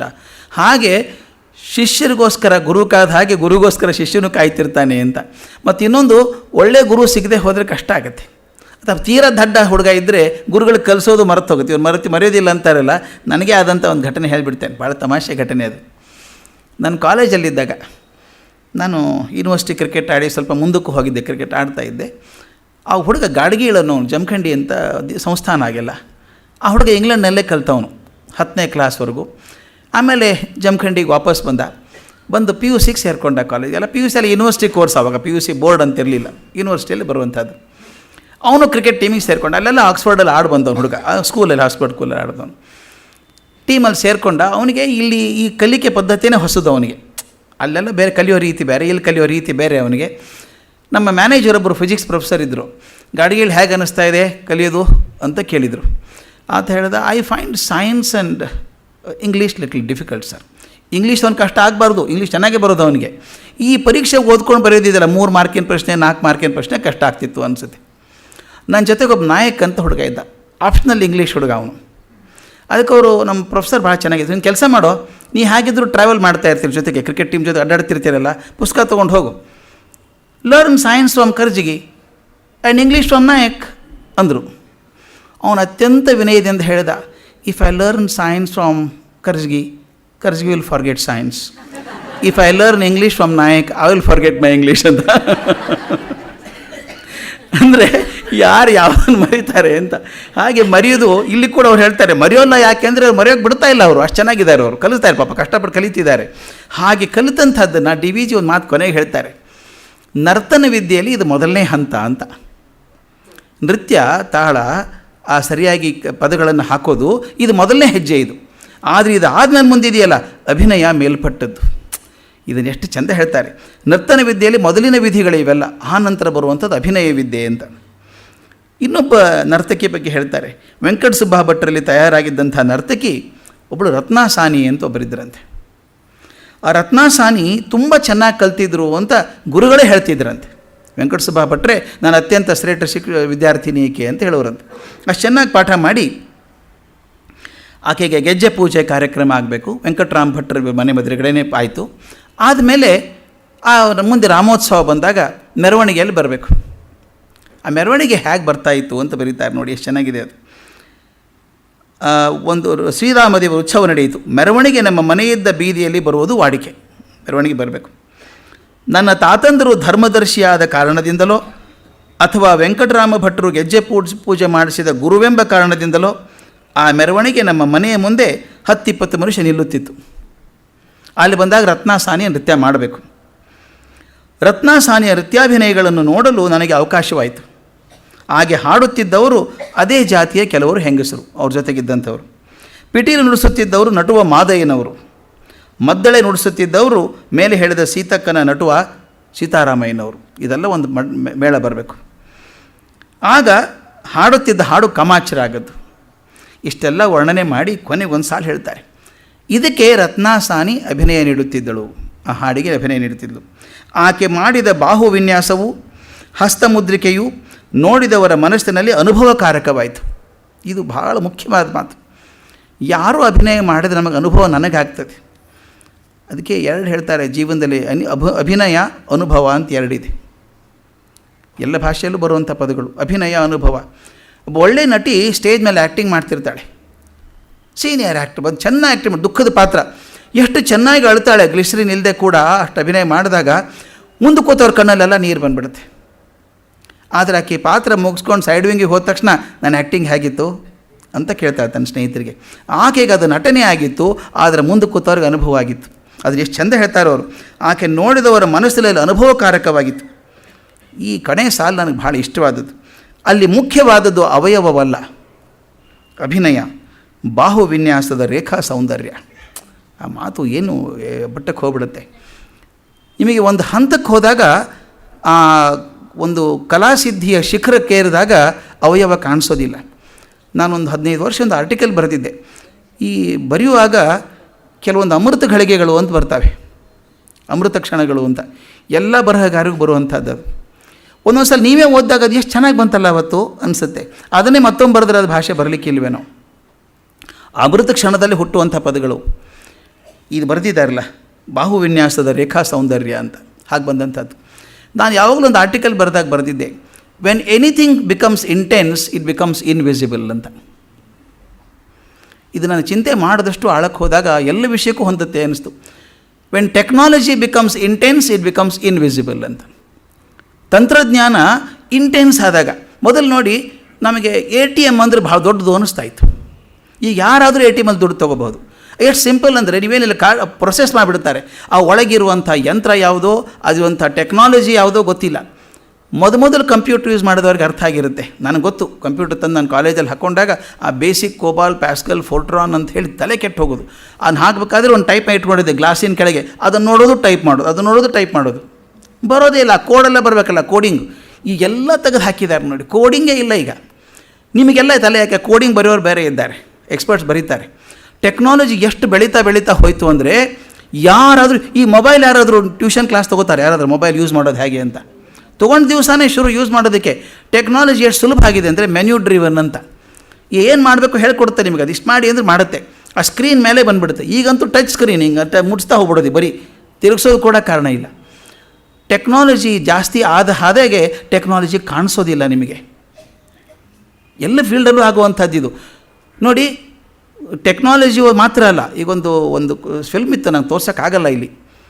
ಮುಂದೆ ಆಗುವಂಥದ್ದು ಬದಲಾವಣೆ ಏನಾಗ್ತದೆ ಅಂತ ಒಂದು ಫಿಲ್ಮ್ ಇದೆ ನನ್ನ ಕಡೆಗೆ. ಇದು 2009 ಇಸ್ವಿಗೆ ನಮ್ಮ ಭಾರತೀಯ ಹುಡುಗ ಪ್ರಣವ್ ಮಿಸ್ತ್ರಿ ಅನ್ನೋನು ಅಮೆರಿಕದಲ್ಲಿ ಮಾಡಿದ್ದಾನೆ, MITಯಲ್ಲಿ ಮಾಡಿದ್ದಾನೆ. ಈಗ ನಾವೆಲ್ಲ ಏನು ಮಾಡ್ತೀವಿ, ಮೊಬೈಲ್ ಇದೆ ನಮ್ಮಲ್ಲಿ, ಕಂಪ್ಯೂಟ್ರ್ ಇದೆ, ಎಲ್ಲ ಇದೆಯಲ್ಲ, ಮುಂದೆ ಅದು ಏನೂ ಬೇಕಾಗಿಲ್ಲ ಅಂತ ಹೇಳ್ತಾನೆ. ಅದು ವಿಡಿಯೋ ಇದೆ, ಮಾಡಿದ್ದು ನೋಡಿದ್ದೇನೆ ನಾನು ಅದನ್ನು. ಕೊಳ್ಳಲ್ಲೊಂದು ಹಾಕ್ಕೋತಾನೆ, ಹಾಕ್ಕೊಂಡ್ರೆ ಮುಂದಿದ್ದವ್ರ ಹೆಸರು ಕೂಡ ಕೇಳೋ ಕಾರಣ ಇಲ್ಲ. ನೀವು ನಿಮ್ಮ ಎದುರಿಗೆ ಯಾರಾದರೂ ಬಂದರೆ ಅಲ್ಲಿರುವಂಥ ಸಣ್ಣ ಕ್ಯಾಮ್ರಾ ಅವ್ರ ಪಿಕ್ಚರ್ ತೊಗೊಂಡು ಅದೆಲ್ಲೋ ಕಳಿಸುತ್ತೆ. ಗೂಗಲ್ಗೆ ಹೋಗ್ಬಿಟ್ಟು ಎಲ್ಲ ವೆಬ್ಸೈಟೆಲ್ಲ ಹುಡುಕಿ ಅವ್ನು ಯಾರು ಅಂತ ಅವ್ರ ಎದೆ ಮೇಲೆ ಬಂದುಬಿಡುತ್ತೆ ಹೆಸರೇನು ಅಂತ. ಶೇಕ್ ಹ್ಯಾಂಡ್ ಮಾಡಿ ನಿಮ್ಮ ಹೆಸರು ಇದಲ್ವಾ, ಹೇಗಿದ್ದೀರಿ ಅಂತ ಕೇಳಬೇಕು. ಅದಕ್ಕೆ ನೀವು ಸಾಮಾನು ತೊಗೋಬೇಕು. ಈ ನೀರಿನ ಗ್ಲಾಸ್ ಹಿಂಗೆ ಇಟ್ಕೊಂಡು ಮುಂದೆ ಇಟ್ಕೊಂಡ್ಬಿಟ್ರೆ ಸಾಕು, ಅದ್ರಲ್ಲಿ ಬ್ಯಾಕ್ಟೀರಿಯಾ ಇದೆಯಲ್ಲೋ ಹೇಳುತ್ತೆ. ಅದು don't drink, there is bacteria inside ಅಂತ ಹೇಳುತ್ತೆ. ನೀವು ವಿಮಾನಕ್ಕೆ ಹೋಗಬೇಕು, ಆ ಟಿಕೆಟನ್ನು ಮುಂದೆ ಇಟ್ಕೊಂಡ್ರೆ ಸಾಕು, ವಿಮಾನ ಲೇಟ್ ಆಗಿದೆ, ಇಂಥ ಗೇಟ್ಗೆ ಹೋಗುತ್ತೆ. ಆಮೇಲೆ ವಾಚ್ ಇಲ್ಲ ನಿಮ್ಮ ಕೈಲಿ, ವಾಚ್ ಬೇಕಾಗಿಲ್ಲ, ಕೈ ಇಟ್ಕೊಂಡ್ಬಿಟ್ರೆ ಸಾಕು, ವಾಚ್ ಬರುತ್ತೆ ಕೈ ಮೇಲೆ, ನಿಮಗೆ ವಾಚ್ ಬರುತ್ತೆ. ಪುಸ್ತಕ ತೊಗೋಬೇಕು, ಪುಸ್ತಕ ಚೆನ್ನಾಗಿದೆಯಲ್ಲ ಹೇಗೆ ಗೊತ್ತು, ಪುಸ್ತಕ ಮುಂದೆ ಇಟ್ಕೊಂಡ್ರೆ ಸಾಕು, ಆ ಪುಸ್ತಕದ ಮೇಲೆ ಸ್ಟಾರ್ ಮಾರ್ಕ್ ಬಂದುಬಿಡ್ತದೆ. 1 star 2 star 3 star 4 star 5 star ಬಂದುಬಿಡುತ್ತೆ. ಪೇಜ್ ತೆರವು ಇನ್ನೊಂದು ಜಾಸ್ತಿ ಇನ್ಫಾರ್ಮೇಷನ್ ಬೇಕು ಅಂತ ಪ್ರೆಸ್ ಮಾಡಿದರೆ ಆ ಖಾಲಿ ಬಿಳಿ ಕಾಗದದ ಮೇಲೆ ಕ್ರಿಟಿಕ್ಸ್ ಎಲ್ಲ ಬರ್ತದೆ, ಯಾರ್ಯಾರ ಅಭಿಪ್ರಾಯ ಏನೇನು ಕೊಟ್ಟಿದ್ದಾರೆ ಅಂತ ಬರುತ್ತೆ. ತರಕಾರಿ ತೊಗೊಂಡ್ರೆ ಎಷ್ಟು ದಿವಸ ಹಿಂದಿಂದು ಅಂತ ಬರುತ್ತೆ ನಿಮಗೆ. ಇದೇನು ಬೇಕು, ಯಾರನ್ನ ಕೇಳೋದು ನಾವು, ಯಾರನ್ನೂ ಕೇಳೋಂಗಿಲ್ಲ. ಕ್ಯಾಮರಾ ಈಗೆಲ್ಲ ನಾವು ರಾಜಕಾರಣಿಗಳು ತುಂಬ ಹೆದರ್ಕೊಂಡ್ಬಿಟ್ಟಿದ್ದಾರೆ. ಸ್ಟಿಂಗ್ ಆಪ್ರೇಷನ್ ಅಂತೇನೋ ಮಾಡ್ತಾರೆ, ಅದಕ್ಕೆ ಮೊಬೈಲ್ ಹೊರಗಿಟ್ಟು ಬರಬೇಕು ಅಂತ. ಇಲ್ಲೇನು ಮಾಡಿದಾನೋ ಅಂದರೆ ಮೊಬೈಲ್ ಬೇಕಾಗಿಲ್ಲ, ಕ್ಯಾಮ್ರಾ ಬೇಕಾಗಿಲ್ಲ, ಅದು ಹೋಗ್ಬಿಟ್ಟು ಅದು ಈಗೇನು ಮಾಡಿದ್ದಾರೆ ಅಂದರೆ ಅದು ಇಷ್ಟು ದೊಡ್ಡದಿತ್ತು ನಾನು ನೋಡಿದಾಗ, ಈ ಇಷ್ಟೇ ಬಟನ್ ಥರ ಮಾಡಿದ್ದಾರೆ ಅಂತ, ಕೋಟ್ ಬಟನ್ ಥರ. ಅದನ್ನು ಹಾಕ್ಕೊಂಡು ಹೋದರೆ ಹಿಂಗೆ ಕೈ ಮಾಡಿದರೆ ಸಾಕು, ಅದು ಪಿಕ್ಚರ್ ತೊಗೊಳುತ್ತೆ. ಬರೀ ಹಿಂಗೆ ಕೈ ಮಾಡಿದ್ರೆ ಪಿಕ್ಚರ್ ತೊಗೊಳುತ್ತೆ. ಈ ಎರಡೂ ಬೆರಳು ತೇರಿಸಿ ಒತ್ತಿ ಬಿಟ್ಟರೆ ವಿಡಿಯೋ ಕ್ಯಾಮ್ರಾ ಆಗುತ್ತೆ. ನೀವು ರೂಮ್ ಒಳಗೆ ವಿಡಿಯೋ ಹೊರಗಿಟ್ಟು ಬನ್ನಿ, ಮೊಬೈಲ್ ಹೊರಗಿಟ್ಟು ಇಟ್ಟು ಬನ್ನಿ ಅನ್ಬೋದು, ಬೆರಳು ಇಟ್ಟು ಬನ್ನಿ ಅನ್ನೋಕ್ಕಾಗತ್ತಾ? ಅದಕ್ಕೆ ನೋಡಿ ಎಷ್ಟು ಸಿಂಪಲ್ ಆಗಿದೆ ಅಂದರೆ ನಿಮಗೆ ಏನೂ ಬೇಕಾಗಿಲ್ಲ, ಬೆರಳು ಹಿಂಗೆ ಮಾಡಿದರೆ ಸಾಕು, ವಿಡಿಯೋ ಬರುತ್ತೆ, ಪಿಕ್ಚರ್ ಬರುತ್ತೆ ಅಂತ. ಅದಕ್ಕೆ ಹೇಳಿದ್ದೆ ನಾನು, ಟೆಕ್ನಾಲಜಿ ಅತ್ಯಂತ ತೀಕ್ಷ್ಣವಾದಾಗ, ಅತ್ಯಂತ ಬೆಳೆದಾಗ ಕಣ್ಣಿಗೆ ಕಾಣಿಸೋದೇ ಇಲ್ಲ ಟೆಕ್ನಾಲಜಿ, ಕಣ್ಣಿಗೆ ಕಾಣಿಸೋಲ್ಲ ಟೆಕ್ನಾಲಜಿ. ಇವತ್ತು ಯಾವುದೇ ಮಷಿನ್ ತೊಗೊಳ್ಳಿ, ಫಸ್ಟ್ ಟೈಮ್ ಹೋದಾಗ ಏರ್ಪೋರ್ಟಲ್ಲಿ ಸ್ವಲ್ಪ ಕಷ್ಟ ಅನಿಸುತ್ತೆ, ಮುಂದೆ ತುಂಬ ಸುಲಭ ಅನಿಸುತ್ತೆ, ಬಸ್ಸಿಗೆ ಹೋಗೋದಕ್ಕಿಂತ ಅದೇ ವಾಸಿ ಅನಿಸುತ್ತೆ, ಈಸಿ ಆಗಿಬಿಡುತ್ತೆ ಒಂದು ಸಲ ಟೆಕ್ನಾಲಜಿ ಸುಲಭ ಆದಮೇಲೆ. ಇದು ಈ ಫೀಲ್ಡ್ ಮಾತ್ರ ಅಲ್ಲ ಸ್ವಾಮಿ, ಎಲ್ಲ ಫೀಲ್ಡಲ್ಲೂ. ಒಬ್ಬ ಒಳ್ಳೆಯ ನೃತ್ಯ ಮಾಡ್ತಾ ಇದ್ದರೆ ಒಂದು ಹಂತ ಬಂದುಬಿಡುತ್ತೆ, ನೃತ್ಯ ನೋಡ್ತಾ ಇರ್ತೀರಿ, ಆ ಒಂದು ಹಂತ ಬಂತು ಅಂದರೆ ಆ ವ್ಯಕ್ತಿ ದೇಹ ಕಾಣಿಸೋದೇ ಇಲ್ಲ, ನಿಮಗೆ ದೇಹ ಕಾಣಿಸೋಲ್ಲ, ಒಟ್ಟು ಆ್ಯಕ್ಷನ್ ಅದೇನೋ ಒಂದು ಉತ್ತುಂಗಕ್ಕೆ ಹೋಗಿರುತ್ತೆ, ಅದನ್ನ ಮನಸ್ಸಿಗೆ ಎಷ್ಟು ಗಾಢವಾಗಿ ತಟ್ಟುತ್ತೆ ಅಂದರೆ ಅವಯವಗಳು ಕಾಣಿಸೋದಿಲ್ಲ. ಅದ್ಯಾಕೆ ಈ 20-20, 50-50 ಮ್ಯಾಚಸ್ ಇದಾವಲ್ಲ, ಲಾಸ್ಟ್ ಸ್ಟೇಜ್ ಬಂದಿರುತ್ತೆ. ಅಥವಾ ತೆಂಡೂಲ್ಕರ್ 98-99 ಬಂದಿದ್ದಾನೆ ಅಂತ ಇಟ್ಕೊಳ್ಳಿ, ಇನ್ನೇನು ಒಂದು 3 ಬಾಲ್ ಉಳಿದಿದೆ, 2 ರನ್ ಬೇಕು ಅವ್ನು ಸೆಂಚುರಿ ಆಗೋದಕ್ಕೆ ಅಂದಾಗ ಅವನ ಮೂಗೆಷ್ಟು ಉದ್ದಿದೆ, ಅವ್ನ ಪ್ಯಾಡಿಗೆ ಹೊಲಸಾಗಿದೆ, ಕಣ್ಣಿಗೆ ಬರುತ್ತಾ ನಿಮಗೆ ಯಾರಿಗಾದರೂ? ಏನೂ ಬರಲ್ಲ. ಅವ್ನು ರನ್ ಆದರೆ ಸಾಕು ಅಂತ ಹಿಂಗೆ ಇಡೀ ಟೊಟ್ಯಾಲಿಟಿ ಕಣ್ಮುಂದೆ ಕಟ್ತಾ ಇರುತ್ತೆ. ಇದು ಬಹಳ ಮುಖ್ಯವಾದ ನಮ್ಮ ಜೀವನದಲ್ಲಿ ಎಲ್ಲರಲ್ಲೂ ಬರುವಂಥದ್ದು. ಯಾವುದೇ ಒಂದು ಭಾವನೆಯಲ್ಲಿ ನಾವು ತುಂಬ ಆಳಕ್ಕಿಳಿದಾಗ ಅವಯವಗಳು ಕಾಣಿಸೋದಿಲ್ಲ. ಅದೇ ಕಲೆಯ ಉತ್ತುಂಗ ಸಾಧನೆ, ಅದು ಅತ್ಯಂತ ಶ್ರೇಷ್ಠ ಸಾಧನೆ ಕಲೆದು. ಆಟದಲ್ಲಾಗಲಿ, ಯಾವುದೋ ಒಬ್ಬ ಆ್ಯಕ್ಟರ್ ಅಮಿತಾಬ್ ಬಚ್ಚನ್ ಅಂತ ಇಟ್ಕೊಳ್ಳಿ, ಅದ್ಭುತವಾದ ಪ್ರಸಂಗ ಬಂದಾಗ ಆ ಪಾತ್ರ ನೋಡಿ ನಾವು ಅಳ್ತಾ ಇರ್ತೀವಿ, ಅದ್ರ ಜೊತೆ ನಗ್ತಾ ಇರ್ತೀವಿ. ನಗಬೇಕಾದ್ರೆ ಅಮಿತಾಬ್ ಬಚ್ಚನ್ ಮೂಗು ಎಷ್ಟು ಉದ್ದ ಇದೆ ನೋಡಿ, ಅವ್ನು ಹಾಕ್ಕೊಂಡಿದ್ವಿ ವಿಗ್ಗೋ ನಿಜವಾದ ಕೂದಲು, ಯಾರು ತಲೆ ಕೆಡಿಸ್ಕೋತಾರೆ? ಯಾರೂ ಕೆಡಿಸ್ಕೊಳ್ಳಲ್ಲ. ಅದು ಕೆಡಿಸ್ಕೊಂಡಿದ್ರೆ ನಿಮಗೆ ಅದು ಕಲೆಯ ಸ್ವಾದ ಸಿಗೋಲ್ಲ, ರಸ ಸ್ವಾದ ಸಿಗೋದಿಲ್ಲ. ಅಂದರೆ ಯಾವಾಗ ಕಲೆ ಅತ್ಯಂತ ಆಳವಾಗಿ ಹೋಗ್ತದೋ, ಉತ್ತುಂಗಕ್ಕೆ ಹೋಗ್ತದೋ, ಆವಾಗ ಅವಯವಗಳು ಮುಖ್ಯ ಬರೋದಿಲ್ಲ. ಅದನ್ನು ಎಷ್ಟು ಚೆಂದ ಹೇಳ್ತಾರೆ, ಅಲ್ಲಿ ಕಾಣುತ್ತಿದ್ದುದು ಅವಯವಲ್ಲ, ಅಭಿನಯ, ಬಾಹುವಿನ್ಯಾಸದ ರೇಖಾ ಸೌಂದರ್ಯ. ಇದನ್ನು ನಾನು ನೋಡಿದ್ದು ಒಂದು ಕಡೆಗೆ ಅಂದರೆ, ತಾವು ಬಹುಶಃ ಗೊತ್ತಿರಬೇಕು, ಶಂಭು ಮಿತ್ರ ಅಂತ ಕಲ್ಕತ್ತಾದಲ್ಲಿದ್ದರು. ಅದ್ಭುತ ನಟ, ಅಂಥ ನಟ ನೋಡ್ಲಿಕ್ಕೆ ಸಿಗೋದಿಲ್ಲ. ಅವ್ರ ಮಗಳು ಸಾವ್ಲಿ ಮಿತ್ರ ಅಂತ ಇಲ್ಲಿ ಬೆಂಗಳೂರಲ್ಲಿ ಬಂದು ಪರ್ಫಾರ್ಮೆನ್ಸ್ ಕೊಟ್ಟರು. ದೂರದರ್ಶನದವ್ರು ರೆಕಾರ್ಡ್ ಮಾಡಿ 2 ದಿವಸ ಅದನ್ನು ಬ್ರಾಡ್ಕಾಸ್ಟ್ ಮಾಡಿದರು, ಸಾವ್ಲಿ ಮಿತ್ರ ಅಂತ. ಆಕೆದೊಂದು ನಾಟಕ ನಾಥವತಿ ಅನಾಥವತ್ ಅಂತ, ದ್ರೌಪದಿ ಬಗ್ಗೆ ಬರೆದಂಥದ್ದು. ದ್ರೌಪದಿಯನ್ನು ದೃಷ್ಟಿಯಲ್ಲಿ ಇಟ್ಕೊಂಡು ಇಡೀ ಮಹಾಭಾರತವನ್ನು ಕಟ್ಟಿದಂಥದ್ದು.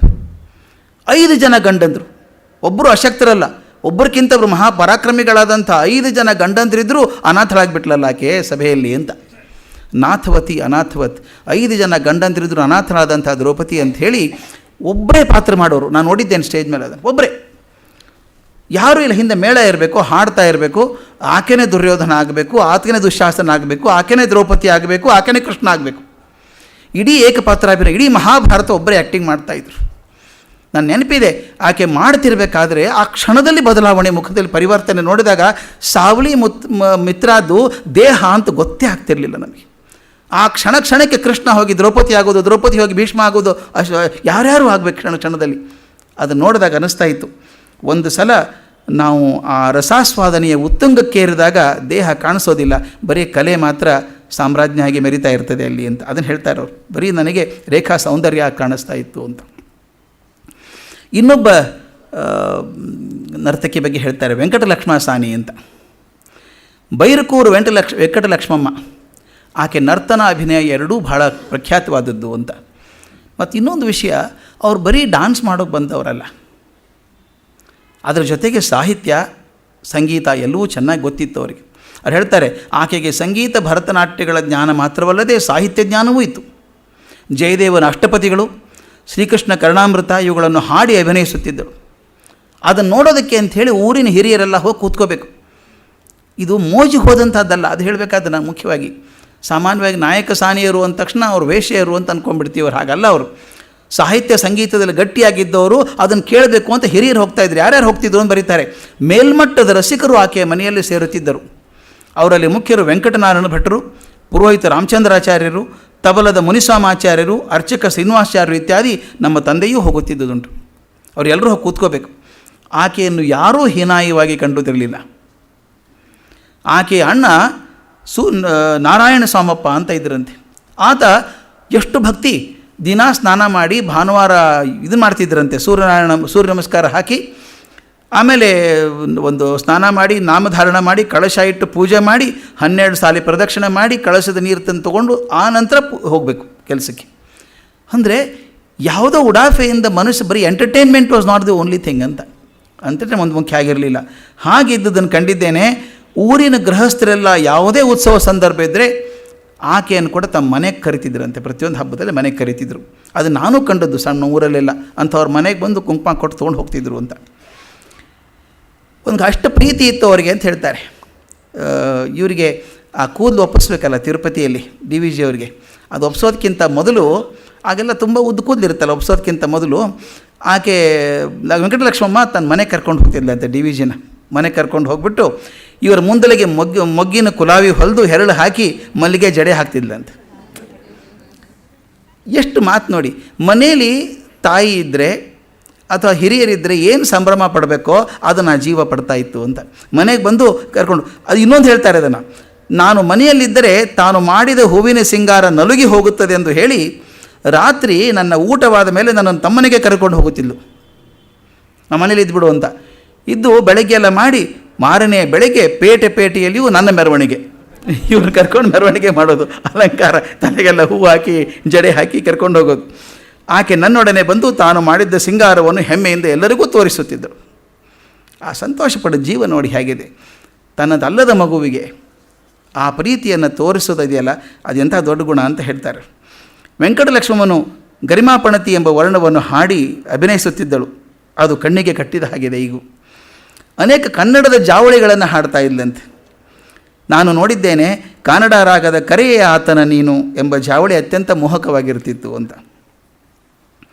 ಕರೆಯೇ ಆತನ ನೀನು, ಕರೆಯೇ ಆತನನೀಗ, ಕರೆಯೇ ಆತನನೀಗ ಸರಸಲೀಲಿಗೆ ಬೇಗ ಹರುಷದಿ ಬರನೇಕೆ ಮರೆತೆನೋ ಅವನೆನ್ನ ಅಂತಂದು ಜಾವಳಿ ಹಾಡಬೇಕು. ಆ ಹಾಡನ್ನು ಅವರು ಹೇಗೆ ಹಾಡ್ತಿದ್ರು ಅಂತ ಹೇಳ್ತಾರೆ. ನಿಜವಾಗ್ಲೂ ಅದ್ಭುತವಾದದ್ದಿದು.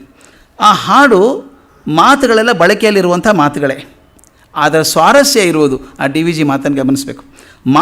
ಮಾತಿಗೂ ನಡುವೆ ಇರುಕಿಸುವ ಕೊರಲ ಕೊಂಕುಗಳಲ್ಲಿ, ಆ ಮಾತಿನ ನಡುವೆ ಕೊರಳಿನ ಕೊಂಕಿದೆಯಲ್ಲ, ಕುಲುಕುಗಳಲ್ಲಿ, ಕಣ್ಣ ಸನ್ನೆಗಳಲ್ಲಿ, ಕೈಯ ಮುದ್ರಿಕೆಗಳಲ್ಲಿ, ಇದರಲ್ಲಿ ಭಾವ ಬರಬೇಕು. ಈ ಅವಾಂತರ ಸಂಗತಿಗಳಿಂದ ಮಾತುಗಳಿಗೆ ಭಾವಪುಷ್ಟಿ ಬಂದು ಹಾಡು ಕೃತಕೃತ್ಯವಾಗುತ್ತದೆ, ಹಾಡು ಕೃತಕೃತ್ಯ ಆಗ್ತದೆ. ಅಂಥದ್ದು ಭಾವನೆಗಳನ್ನು ನೃತ್ಯದಿಂದ ತರ್ತಾ ಇದ್ರು ಅವರು ಅಂತ. ಇದನ್ನು ತಾವೆಲ್ಲ ಕಂಡಿದ್ದೀರಿ. ಪದ್ಮಾ ಸುಬ್ರಹ್ಮಣ್ಯಂ ಆಗಲಿ ದೊಡ್ಡವರು ಮಾಡಿದಾಗ ಆಡಿಸಿದಳು ಮಗಲ ಯಶೋಧೆ ಹಾಡಿದಾಗ ಯಶೋಧೆ ಎಷ್ಟು ಸಂತೋಷ ಪಟ್ಟಿಲ್ಲೋ ನಮ್ಗೆ ಗೊತ್ತಿಲ್ಲ. ನಮ್ಗೆ ಆ ಭಾಗ್ಯ ಇಲ್ಲ. ಇಲ್ಲಿ ನೋಡಿದಾಗ ಯಶೋದೆ ಸಂತೋಷ ಇದಕ್ಕಿಂತ ಭಾಳ ಹೆಚ್ಚೇನಾಗಿರಲಿಕ್ಕಿಲ್ಲ ಅಂತ ಅನಿಸ್ಬಿಡುತ್ತೆ ನಮಗೆ. ಅಷ್ಟು ಭಾವನೆಯನ್ನು ತಂದು ಮುಂದೆ ಕೃಷ್ಣ ಇದ್ದಾನೆ ಅಂತ ಕಲ್ಪನೆ ಮಾಡಿಕೊಂಡು, ಯಶೋದೆಗೆ ಒಂದು ಸೌಲಭ್ಯ ಇತ್ತು, ಕೃಷ್ಣ ಮುಂದಿದ್ದ, ಇವರು ಇಲ್ಲದೇನೆ ಇದ್ದಾನೆ ಅಂತ ಭಾವಿಸ್ಕೊಂಡು ಮಾಡೋದಿದೆಯಲ್ಲ, ಅದ್ಭುತವಾದ ಶಕ್ತಿ ಅದು. ನಾನು ಕಂಡಿದ್ದೇನೆ, ಎಷ್ಟೋ ಸಲ ಹುಡುಕಾಡಬೇಕು ಅನಿಸುತ್ತೆ, ಸ್ಟೇಜ್ ಮೇಲೆ ಇರಬೇಕೇನೋ ಕೃಷ್ಣ ಅಲ್ಲಿ ಅಂತ ಅನಿಸ್ಬಿಡುತ್ತೆ. ಆ ಭಾವ ಬಂದಾಗ ಅಭಿನಯ ಇದೆಯಲ್ಲ, ಅಭಿನಯ ಎಷ್ಟು ಅದ್ಭುತವಾದಂಥ ಅಭಿನಯ, ಹಾಗೆ ಮಾಡೋದು ಹೇಳ್ತಾರೆ. ಅಂದ್ಬಿಟ್ಟು ಅಂಥ ಕನ್ನಡ ಜಾವಳಿಗಳಿಗೆ ಎಲ್ಲಿ ಹೋದವೋ, ತಾವು ಎಷ್ಟೋ ಸಲ ಓದಿರ್ಬೇಕು, ಕವನ ಓದಿದಾಗ ಚೆನ್ನಾಗಿದೆ ಅನಿಸುತ್ತೆ, ಆದರೆ ಅದನ್ನು ಹಾಡಿದಾಗ ಕೇಳಿದಾಗ ಅದು ಅದ್ಭುತ ಲೋಕಕ್ಕೆ ಕರ್ಕೊಂಡು ಹೋಗುತ್ತೆ ನಮ್ಮನ್ನು. ಇಲ್ಲೊಂದು ಘಟನೆ ಇದೆ, ನನ್ನ ವಿದ್ಯಾರ್ಥಿನಿ ಇಲ್ಲೇ ಇದ್ದಾರೆ, ಹೇಳಿಬಿಡ್ತೇನೆ ಅದನ್ನು. ಆಕೆಯೇ ಮಾಡಿದ್ದು ಅದನ್ನು. ಒಂದು ಸಲ ನಾನು ಕಾಲೇಜಲ್ಲಿ ಪ್ರಿನ್ಸಿಪಾಲ್ ಆಗಿದ್ದಾಗ KS ನರಸಿಂಹಸ್ವಾಮಿಯವ್ರನ್ನ ನಮ್ಮ ಕಾಲೇಜ್ ಫಂಕ್ಷನಿಗೆ ಕರೆದಿದ್ವಿ. ಈ ಚೌಡಯ್ಯ ಹಾಲು ಯಾವುದೊಂದು ಕಡೆ ಫಂಕ್ಷನ್ ಇತ್ತು, ರವೀಂದ್ರ ಕಲಾಕ್ಷೇತ್ರದಲ್ಲಿ ಫಂಕ್ಷನ್. ಅವ್ರು ಒಪ್ಕೊಂಡಿದ್ರು ಬರ್ತೀನಿ ಅಂತ, ನನಗೆ ಚೆನ್ನಾಗಿ ಪರಿಚಯ ಇತ್ತು, ಒಪ್ಕೊಂಡ್ರು. ಆನಂತರ ಏನೋ ಒಂದು ಪ್ರಿಂಟ್ ಮಾಡ್ಕೊಂಡು ಹೋಗ್ಬೇಕಲ್ಲ, ಇನ್ವಿಟೇಷನ್ ಪ್ರಿಂಟ್ ಮಾಡಿ ಮತ್ತೊಮ್ಮೆ ಕರೆಯೋಕ್ಕೆ ಹೋದಾಗ ನಡುವೆ ಒಂದು ಘಟನೆ ಆಗಿದೆ. ನಮ್ಮ ಪ್ರೈಮರಿ ಶಾಲೆಯಲ್ಲಿ ಅವ್ರು ಯಾರಿಗೋ ಹೇಳಿದವ್ರಿಗೆ ಸೀಟ್ ಕೊಟ್ಟಿಲ್ಲ, ಏನೋ ತೊಂದರೆ ಆಗಿದೆ. ಅವ್ರು ಬೇಜಾರು ಮಾಡ್ಕೊಂಡ್ಬಿಟ್ಟಿದ್ರು. ಹೋದಾಗ ನಾ ಬರೋದಿಲ್ಲ ರೀ ಅಂದರು. ಅಯ್ಯೋ ಕರ್ಮವೇ, ಒಪ್ಕೊಂಡಿದ್ದಾರೆ, ಕಾರ್ಡು ಪ್ರಿಂಟ್ ಮಾಡಿ ಕೊಡೋಕೆ ಬಂದಿದ್ದೀವಿ, ಬರೋಲ್ಲ ಅಂದರೆ ಏನು ಗತಿ ಅಂತ. ನಾ ಬರೋಲ್ಲ, ನಿಮ್ಮ ಸೆಕ್ರೆಟ್ರಿ ನನ್ನ ಬಗ್ಗೆ ಕಿಮ್ಮತ್ತಿಲ್ಲ, ಒಂದು ಸೀಟ್ ಕೊಡಲಿಲ್ಲ, LKG ಸೀಟ್ ಕೊಡಲಿಲ್ಲ ಅಂತೇನೋ ಅಂದರು. ನಾನು ಇದಕ್ಕೆ ಯಾಕೆ ಹೋಲಿಸ್ತೀರಿ ಸರ್, ಅದು ಸ್ಕೂಲಿಂದು ನಮ್ಮ ಕಾಲೇಜ್ ತಾನೇ ಅಂದರು. ಇಲ್ಲ ನಾನು ಬರೋಲ್ಲ. ವೆಂಕಮ್ಮ ಗೊತ್ತು, ಅವ್ರ ಸ್ವಭಾವ ಗೊತ್ತು ಯಜಮಾನ್ರದ್ದು, ಅದಕ್ಕೆ ಅಷ್ಟು ವರ್ಷ ಚೆನ್ನಾಗಿದ್ದರು ಅವ್ರ ಜೊತೆಗೆ. ಅವ್ರು ಹೇಳೋರು, ಸುಮ್ಮನಿರಿ ಮೇಷ್ಟ್ರೆ, ಹ್ಞೂ ಅಂತಾರೆ ಅಂತ ಹೇಳೋರು. ಆಮೇಲೆ ಕಾಫಿ ಗಿಫಿ ಏನು ಮಾಡ್ತಾಯಿದ್ರು. ಸುಮಾ ಬಂದಿದ್ರಲ್ಲ, ಇಲ್ಲ. ಆಗ ಬಂದಾಗ ನಾನು ಹೇಳಿದೆ, ನಮ್ಮಲ್ಲಿ ಸುಮಾ ಅಂತ ಹುಡುಗಿದ್ದಾಳೆ, ನಿಮ್ಮ ಹಾಡುಗಳನ್ನು ಚೆನ್ನಾಗಿ ಹಾಡ್ತಾಳೆ, ಅದನ್ನು ನೀವು ಕೇಳಬೇಕು ಅದನ್ನು ಅಂದೆ. ಯಾವ ಹಾಡು ಅಂತ ಕೇಳಿದರು. ಅದು ನೀ ಬರುವ ದಾರಿಯಲ್ಲಿ ಬಿಸಿಲು ತಂಪಾಗಿ ಅಂತ. ಅದು ಹಾಡೋದು ಅದ್ಭುತನೇ, ಸುಮಾ ಹಾಡೋದು. ಅದನ್ನ ಹಾಡ್ತಾರೆ, ಕೇಳಬೇಕು ಅಂದೆ. ಬರ್ತೀನಿ, ಬರ್ಕೊಳ್ಳಿ ಅಂದರು. ಕಾರ್ಯಕ್ರಮಕ್ಕೆ ಬಂದರು. ಬಿಗುವಾಗೆ ಕೂತಿದ್ರು ಕುರ್ಚಿಯಲ್ಲಿ, ಹೀಗೆ ಅವರು ವೆಂಕಮ್ಮ ಇಬ್ಬರು ಸ್ಟೇಜ್ ಮೇಲೆ ಹಿಂಗೆ ಬಿಗಿ ಹಾಕಿ ಕೂತಿದ್ರು. ಆಕೆ ಅದನ್ನು ಸ್ವಾಗತ ಗೀತೆ ಅಂಥೇಳಿ ಹಾಡಿದಾಗ ನನಗೆ ನಂಬೋಕೆ ಆಗಲ್ಲ, ಮುಖದ ಮೇಲೆ ಭಾವನೆ ತೋರಿಸ್ಕೊಳ್ಳೋ ಅಂಥವ್ರಲ್ಲ KS ನರಸಿಂಹಸ್ವಾಮಿಯವರು. ಅಲ್ಲಿ ಕೂತವರು ಆ ಹಾಡು ಶುರು ಮಾಡಿದ ಮೇಲೆ ಹಿಂಗೆ ತಿರುಗಿದವರು, ಆ ಹಾಡು ಮುಗಿಯೋ ಹೊತ್ತಿಗೆ ಕುರ್ಚಿ ತಿರುಗಿ ಅಂತ ಹಿಂಗೆ ಕೂತ್ಬಿಟ್ಟಿದ್ರಪ್ಪ. ಆಕೆ ನೋಡ್ತಾ ಕೂತಿದ್ರು, 2 ಕಣ್ಣಲ್ಲಿ ನೀರು. ಇನ್ನೊಂದು ಸಲ ಮನೆ ಕರ್ಕೊಂಬರ್ಬೇಕು, ಆಕೆನ ಹಾಡಿಸ್ಬೇಕು ಮನೇಲಿ ಅಂತ ಹೇಳಿದರು. ಇದು ನನಗೆ ನೋಡಿದಾಗ ಅದು ಕಥೆ ಇದೆಯಲ್ಲ, ಕೃಷ್ಣ ತಿರ್ಕೊಂಬಿಟ್ಟ ಕನಕದಾಸರು ಬಂದಾಗ ಅಂತ, ಹಾಗೆ ಅನ್ನಿಸ್ತಾ ಇತ್ತು. ಒಂದು ಸಂಗೀತಕ್ಕಿರುವಂಥ ಶಕ್ತಿ ಬಹುಶಃ ಮಾತಿಗಿಲ್ಲ ಅನಿಸುತ್ತೆ. ಹಾಗೆ ಅವ್ರು ಹೇಗೆ ಹಾಡಿದ್ರು, ಅದು ಎಲ್ಲಿ ಹೋಯ್ತು ಆ ಜಾವಳಿಗಳೀಗ ಅಂತನೂ ಹಾಗೆ.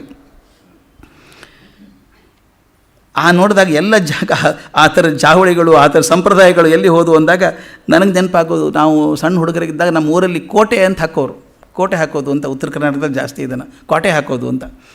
ನನಗೆ ಸಣ್ಣ ಹುಡುಗ ಆಗೋದು ನನಗೆ ಗೊತ್ತಾಗ್ತಿರ್ಲಿಲ್ಲ, ಆದರೆ ಅರ್ಥ ಆಗೋದು, ಹೆಣ್ಮಕ್ಳೆಲ್ಲ ಸಂಭ್ರಮದಿಂದ ಸೀರೆ ಉಟ್ಕೊಂಡು ಒಂದು ಓಣಿಯಿಂದ ಮತ್ತೊಂದು ಓಣಿಗೆ ಹೋಗೋದು, ಅದು ಹಾಡ್ಕೊಂಡು ಹೋಗೋರು. ಒಂದು ಓಣಿಗೆ ಕಾಂಪಿಟೇಷನ್ ಅದು.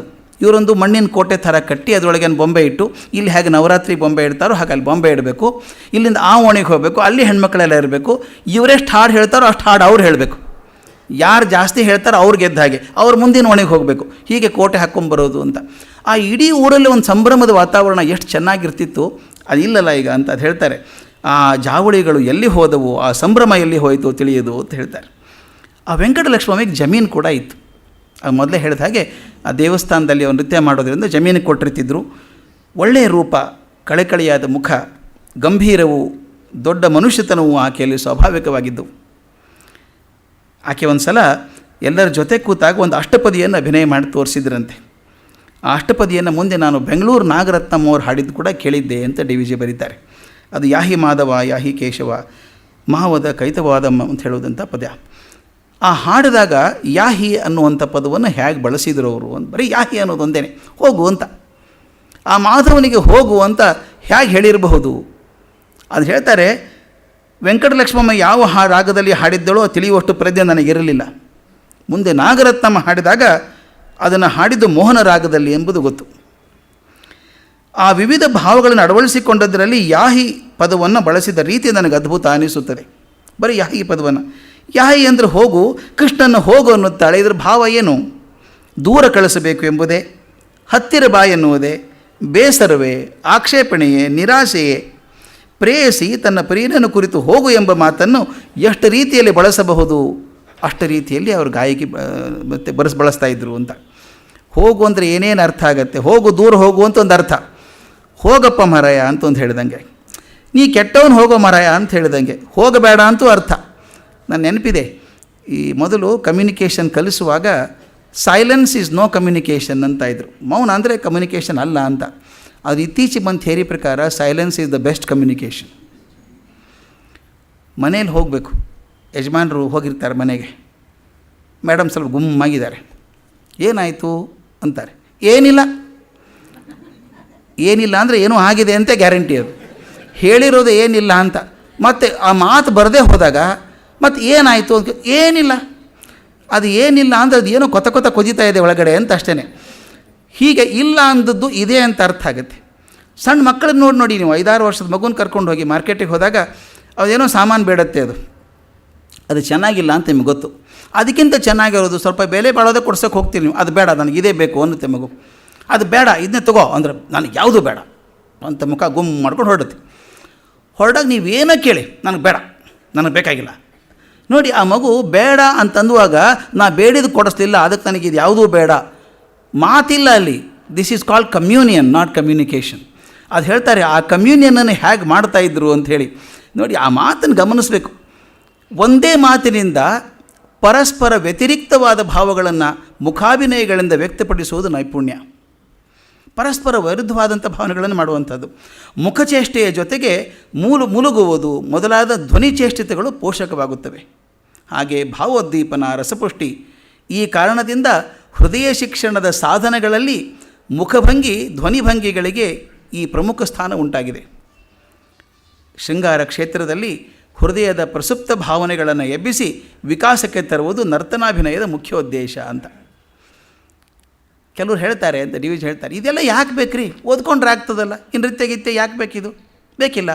ಅದಕ್ಕೆ ಅವ್ರ ಮಾತು ಎಷ್ಟು ಚೆನ್ನಾಗಿದೆ. ಈ ಉಪಕರಣಗಳು ಇಲ್ಲದೆಯೇ ಭಾವೋದ್ರೇಕವಾಗುತ್ತದಲ್ಲ ಎಂದು ಕೆಲವರು ವಾದಿಸಿಯಾರು. ಇದೆಲ್ಲ ಯಾಕೆ ಬೇಕು, ಹಾಗೆ ಭಾವೋದ್ರೇಕ ಆಗ್ತದೆ ನಮಗೆ ಅಂತ ಅನ್ಬೋದು. ಅದಕ್ಕೆ ಉತ್ತರ ಭಾಳ ಚೆನ್ನಾಗಿದೆ ಅವ್ರದ್ದು. ಕೇಸರಿ ಪಚ್ಚ ಕರ್ಪೂರವಿಲ್ಲದೆ ಹಸಿವಾಗುತ್ತದೆ. ಹಸಿವಾಗೋದಕ್ಕೆ ಕೇಸರಿ ಪಚ್ಚಕರ್ಪೂರ ಬೇಕು ಅಂತ ಏನಿಲ್ಲ, ಹಾಗೆ ಹಸಿವಾಗ್ತದೆ. ಆದರೆ ರಸಿಕ ಭೋಜನಕ್ಕೆ ಪರಿಮಳ ಬೇಕು. ಎಷ್ಟು ಚೆನ್ನಾಗಿರೋ ಮಾತು ನೋಡಿ. ಹೇಳ್ತಾರೆ, ಗಬಗಬನ ತುರುಕುವುದು ರಸಿಕ ಭೋಜನವಲ್ಲ. ರಸಿಕ ಭೋಜನ ಆರಾಮಾಗಿ ಕೂತ್ಕೊಂಡು ವಿರಾಮಾಗಿ ಅನುಭವ ಪಡಬೇಕು ಅದನ್ನು. ಇದರ ದನನೂ ತಿನ್ನುತ್ತೆ, ನೀನು ತಿಂತೀಯ, ಅಷ್ಟೇ, ವ್ಯತ್ಯಾಸ ಇಲ್ಲ ಅಂತ ಇವ್ರು ಹೇಳೋದು. ರಸಿಕರು ಹೇಗೆ ಇರಬೇಕು ನೋಡಿ. ಮನೆಯಲ್ಲಿ ಒಂದು ಸಣ್ಣ ಹಬ್ಬ ಆದರೆ ರಂಗೋಲಿ ಹಾಕ್ತಾರೆ, ತೋರಣ ಕಟ್ತಾರೆ ಹೊರಗಡೆಗೆ. ಇದೆಲ್ಲ ಯಾಕೆ ಬೇಕು?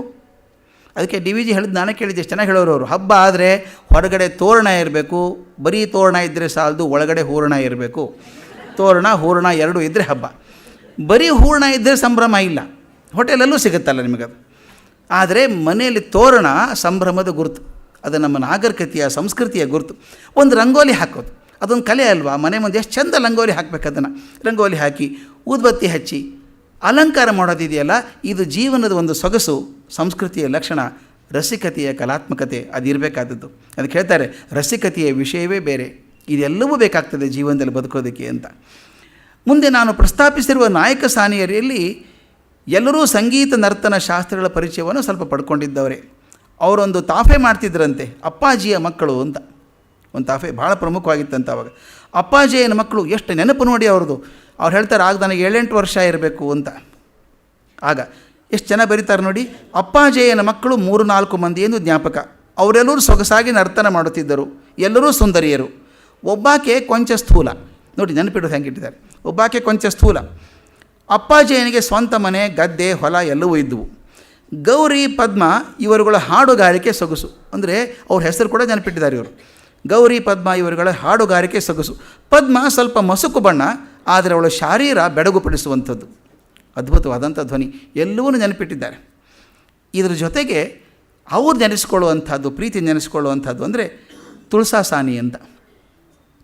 ನಾನು ಇದುವರೆಗೆ ನೋಡಿರುವ ಸ್ತ್ರೀ ವಿಗ್ರಹಗಳಲ್ಲಿ, ಅವ್ರ ಮಾತು ಗಮನಿಸಬೇಕು, ಸ್ತ್ರೀ ವಿಗ್ರಹಗಳಲ್ಲಿ ತುಳಸಾ ಸಾನಿಯ ರೂಪವನ್ನು ಧ್ಯಾನಿಸಿದರೆ ಆಗುವಂಥ ಅಪ್ಯಾಯಮಾನ ಇನ್ನಾವುದರಿಂದಲೂ ಆಗಲಾರದೆಂದು ಹೇಳಿಯೇನು. ಆಕೆ ವರ್ಣನೆ ಮಾಡ್ತಾರೆ, ಎಷ್ಟು ಚೆನ್ನಾಗಿದೆ ನೋಡಿ. ಅದು ಸೌಮ್ಯವೂ ಶಾಂತಿಕರವೂ ಆದಂಥ ಸೌಂದರ್ಯ. ಸೌಂದರ್ಯದಲ್ಲಿ ನಾನಾ ಪರದ ಪ್ರಜ್ಞೆಗಳುಂಟು. ಕೆಲವು ಮನಸ್ಸನ್ನು ಕೆರಳಿಸುತ್ತವೆ, ಕೆಲವು ಆವೇಶವನ್ನು ತರ್ತವೆ, ಇನ್ನು ಕೆಲವು ವಿಕಾರಗಳನ್ನು ತರ್ತವೆ, ಕೆಲವು ಮನಸ್ಸಿಗೆ ತಲ್ಲಣವನ್ನು ಉಂಟು ಮಾಡದೆ ತಂಪನ್ನು ಉಂಟು ಮಾಡ್ತವೆ, ಕಲಕಿದ ಮನಸ್ಸು ಶಾಂತವಾಗುವ ಹಾಗೆ ಮಾಡ್ತವೆ. ನಮ್ಮ ತುಳಸಾಸಾನಿಯದು ಅಂಥ ಮನಃಪ್ರಸಾದಕಾರಿಯಾದಂಥ ರೂಪ, ಮನಃಪ್ರಸಾದಕಾರಿಯಾದಂಥ ರೂಪ. ಅವ್ರು ವರ್ಣನೆ ಮಾಡ್ತಾರೆ ಹೇಗೆ ಕಾಣಿಸ್ತಾ ಇದ್ಲು ಆಕೆ ಅಂತ. ಆಕೆಯ ಆಕಾರ ಎತ್ತರವಾದದ್ದು, ಗಾತ್ರವನ್ನು ದಪ್ಪವೆಂದು ತೋರಿಸದೇ ಇರುವಷ್ಟು ಉದ್ದ. ನೋಡಿ ಎಷ್ಟು ಚಂದ ಅದು ಉದ್ದ. ಎಷ್ಟು ಉದ್ದ ಇದ್ಲು ಅಂದರೆ ಗಾತ್ರವನ್ನು ದಪ್ಪವೆಂದು ತೋರಿಸದೇ ಇರುವಷ್ಟು ಉದ್ದ, ಮುಖ ಕೊಂಚ ಕೋಲ್ಮುಖ, ಬಣ್ಣ ಬಿಳುಪು, ಆದರೆ ತುಂಬ ಬಿಳುಪಲ್ಲ, ಆನೆಯ ದಂತದ ಬಣ್ಣವೆಂದು ಹೇಳಬಹುದು. ಆಕೆ ಹೆಚ್ಚು ಆಭರಣಗಳನ್ನು ಧರಿಸುತ್ತಿದ್ದವಳು ಅಲ್ಲ, ಸಾಮಾನ್ಯ ಉಡುಪಿನಲ್ಲಿ ಇರುತ್ತಿದ್ದಳು. ಆಕೆ ಮನೆ ಇವರು ಸ್ಕೂಲ್ಗೆ ಹೋಗ್ತಾ ಹಾದಿಯಲ್ಲ, ಅದೂ ನಮ್ಮ ಮನೆಯಿಂದ ಅರ್ಧ ಮುಕ್ಕಾಲು ಫರ್ಲಾಂಗು. ಒಂದೊಂದು ದಿನ ನನ್ನ ಕರೆಯೋಳು, ಹುಡುಗ ಹೋಗ್ತಿರ್ಬೇಕಾದ್ರೆ ಕರಿಬೇಕು. ಬಾಳೆಹಣ್ಣು ದ್ರಾಕ್ಷಿಯನ್ನು ಕೊಂಡು ಓದಿ ಬುದ್ಧಿವಂತನಾಗೋದು ಎಂದು ತಲೆ ತಟ್ಟುವಳು. ನೋಡಿ ಆ ಪ್ರೀತಿ ಹೇಗಿದೆ, ಚೆನ್ನಾಗಿ ಓದಿ ಬುದ್ಧಿವಂತನಾಗು ಅಂತ. ಕೊಂಚ ಕೊಂಚ ಹಾಸ್ಯ ಮಾಡುವಳು. ಒಂದೊಂದು ದಿನ ತಲೆ ಬಾಚಿ ಹೆಣೆಯುವಳು. ಆಕೆಯ ಮುಖಭಾವದಿಂದಲೂ ಮಾತುಕತೆಯ ರೀತಿಯಿಂದಲೂ ನನಗೆ ತುಂಬ ಸಂತೋಷವಾಗುತ್ತಿತ್ತು. ಈಗ ನನಗನ್ನಿಸುತ್ತದೆ, ಈ ಮಾತು ಮಾತ್ರ ದೊಡ್ಡ ಮಾತು ಡಿ ವಿ ಜಿ ಬರೆದದ್ದು. ಈಗ ನನಗನ್ನಿಸುತ್ತದೆ, ಒಬ್ಬ ಒಳ್ಳೆಯ ದೊಡ್ಡಕ್ಕನನ್ನು ಪಡೆದ ಮಗುವಿಗೆ ಸಿಗುವ ಸೌಖ್ಯ ಅಂಥದ್ದು ಅಂತ. ತುಳಸಾಸಾನಿ ಬಗ್ಗೆ ಅವ್ರಿಗೆ ಏನು ಗೌರವ ಇತ್ತು ಅಂತ. ಒಬ್ಬ ಒಳ್ಳೆಯ ದೊಡ್ಡಕ್ಕನನ್ನು ಪಡೆದ ಮಗುವಿಗೆ ಸಿಗುವ ಸೌಖ್ಯ ಅಂಥದ್ದು ಎಂದು ಆಕೆ ಅಷ್ಟು ವಾತ್ಸಲ್ಯ ಆಕೆಯದು. ಅಂದರೆ ನಾಯಕ ಸಾನಿಯರು ಅಂತ ಹೇಳಿದಾಗ ಅವರು ವಾತ್ಸಲ್ಯ ಎಷ್ಟು ದೊಡ್ಡದಾಗಿತ್ತು ಅನ್ನೋದನ್ನು ಡಿ ವಿ ಜಿ ಎತ್ತಿ ತೋರಿಸುವಂಥ ಲಕ್ಷಣ. ಮುಂದೆ ಕೆಲವು ದಿವಸಕ್ಕೆ ಆಕೆ ಊರು ಬಿಟ್ಟು ಹೋದ್ಲಂತೆ. ಹೇಳ್ತಾರೆ, ಚಿನ್ನದ ಗಣಿಯ ಪ್ರಾಂತದ ಯಾರೋ ಒಬ್ಬ ಸಾಹುಕಾರರು ಅಲ್ಲಿ ಬರುತ್ತಿದ್ದರು ಆಕೆಯ ಮನೆಗೆ. ಅವರು ಬರುತ್ತಿದ್ದುದು ಬೈಸಿಕಲ್ ಮೇಲೆ. ಆಗ ಬೈಸಿಕಲ್ ಭಾಳ ಅಪರೂಪವಾದಂಥ ವಾಹನ. ಯಾವಾಗಲೂ ಒಂದು ಭಾರಿ ಶ್ರೀಮಂತರು ಮಾತ್ರ ಇಟ್ಕೊಳ್ಳೋದಿದ್ದು ಕಾಣುತ್ತೆ ಅದು. ಅದಕ್ಕೆ ಹೇಳ್ತಾರೆ, 70 ವರ್ಷಗಳ ಹಿಂದೆ ಬೈಸಿಕಲ್ ನಮ್ಮೂರಿಗೆ ಅಪರೂಪವಾದ ವಸ್ತುವಾದ್ದರಿಂದ ಸಾಹುಕಾರರ ಬರೋಣ ಹೋಗೋಣ ಜನರ ಗಮನ ಸೆಳೆದಿತ್ತು.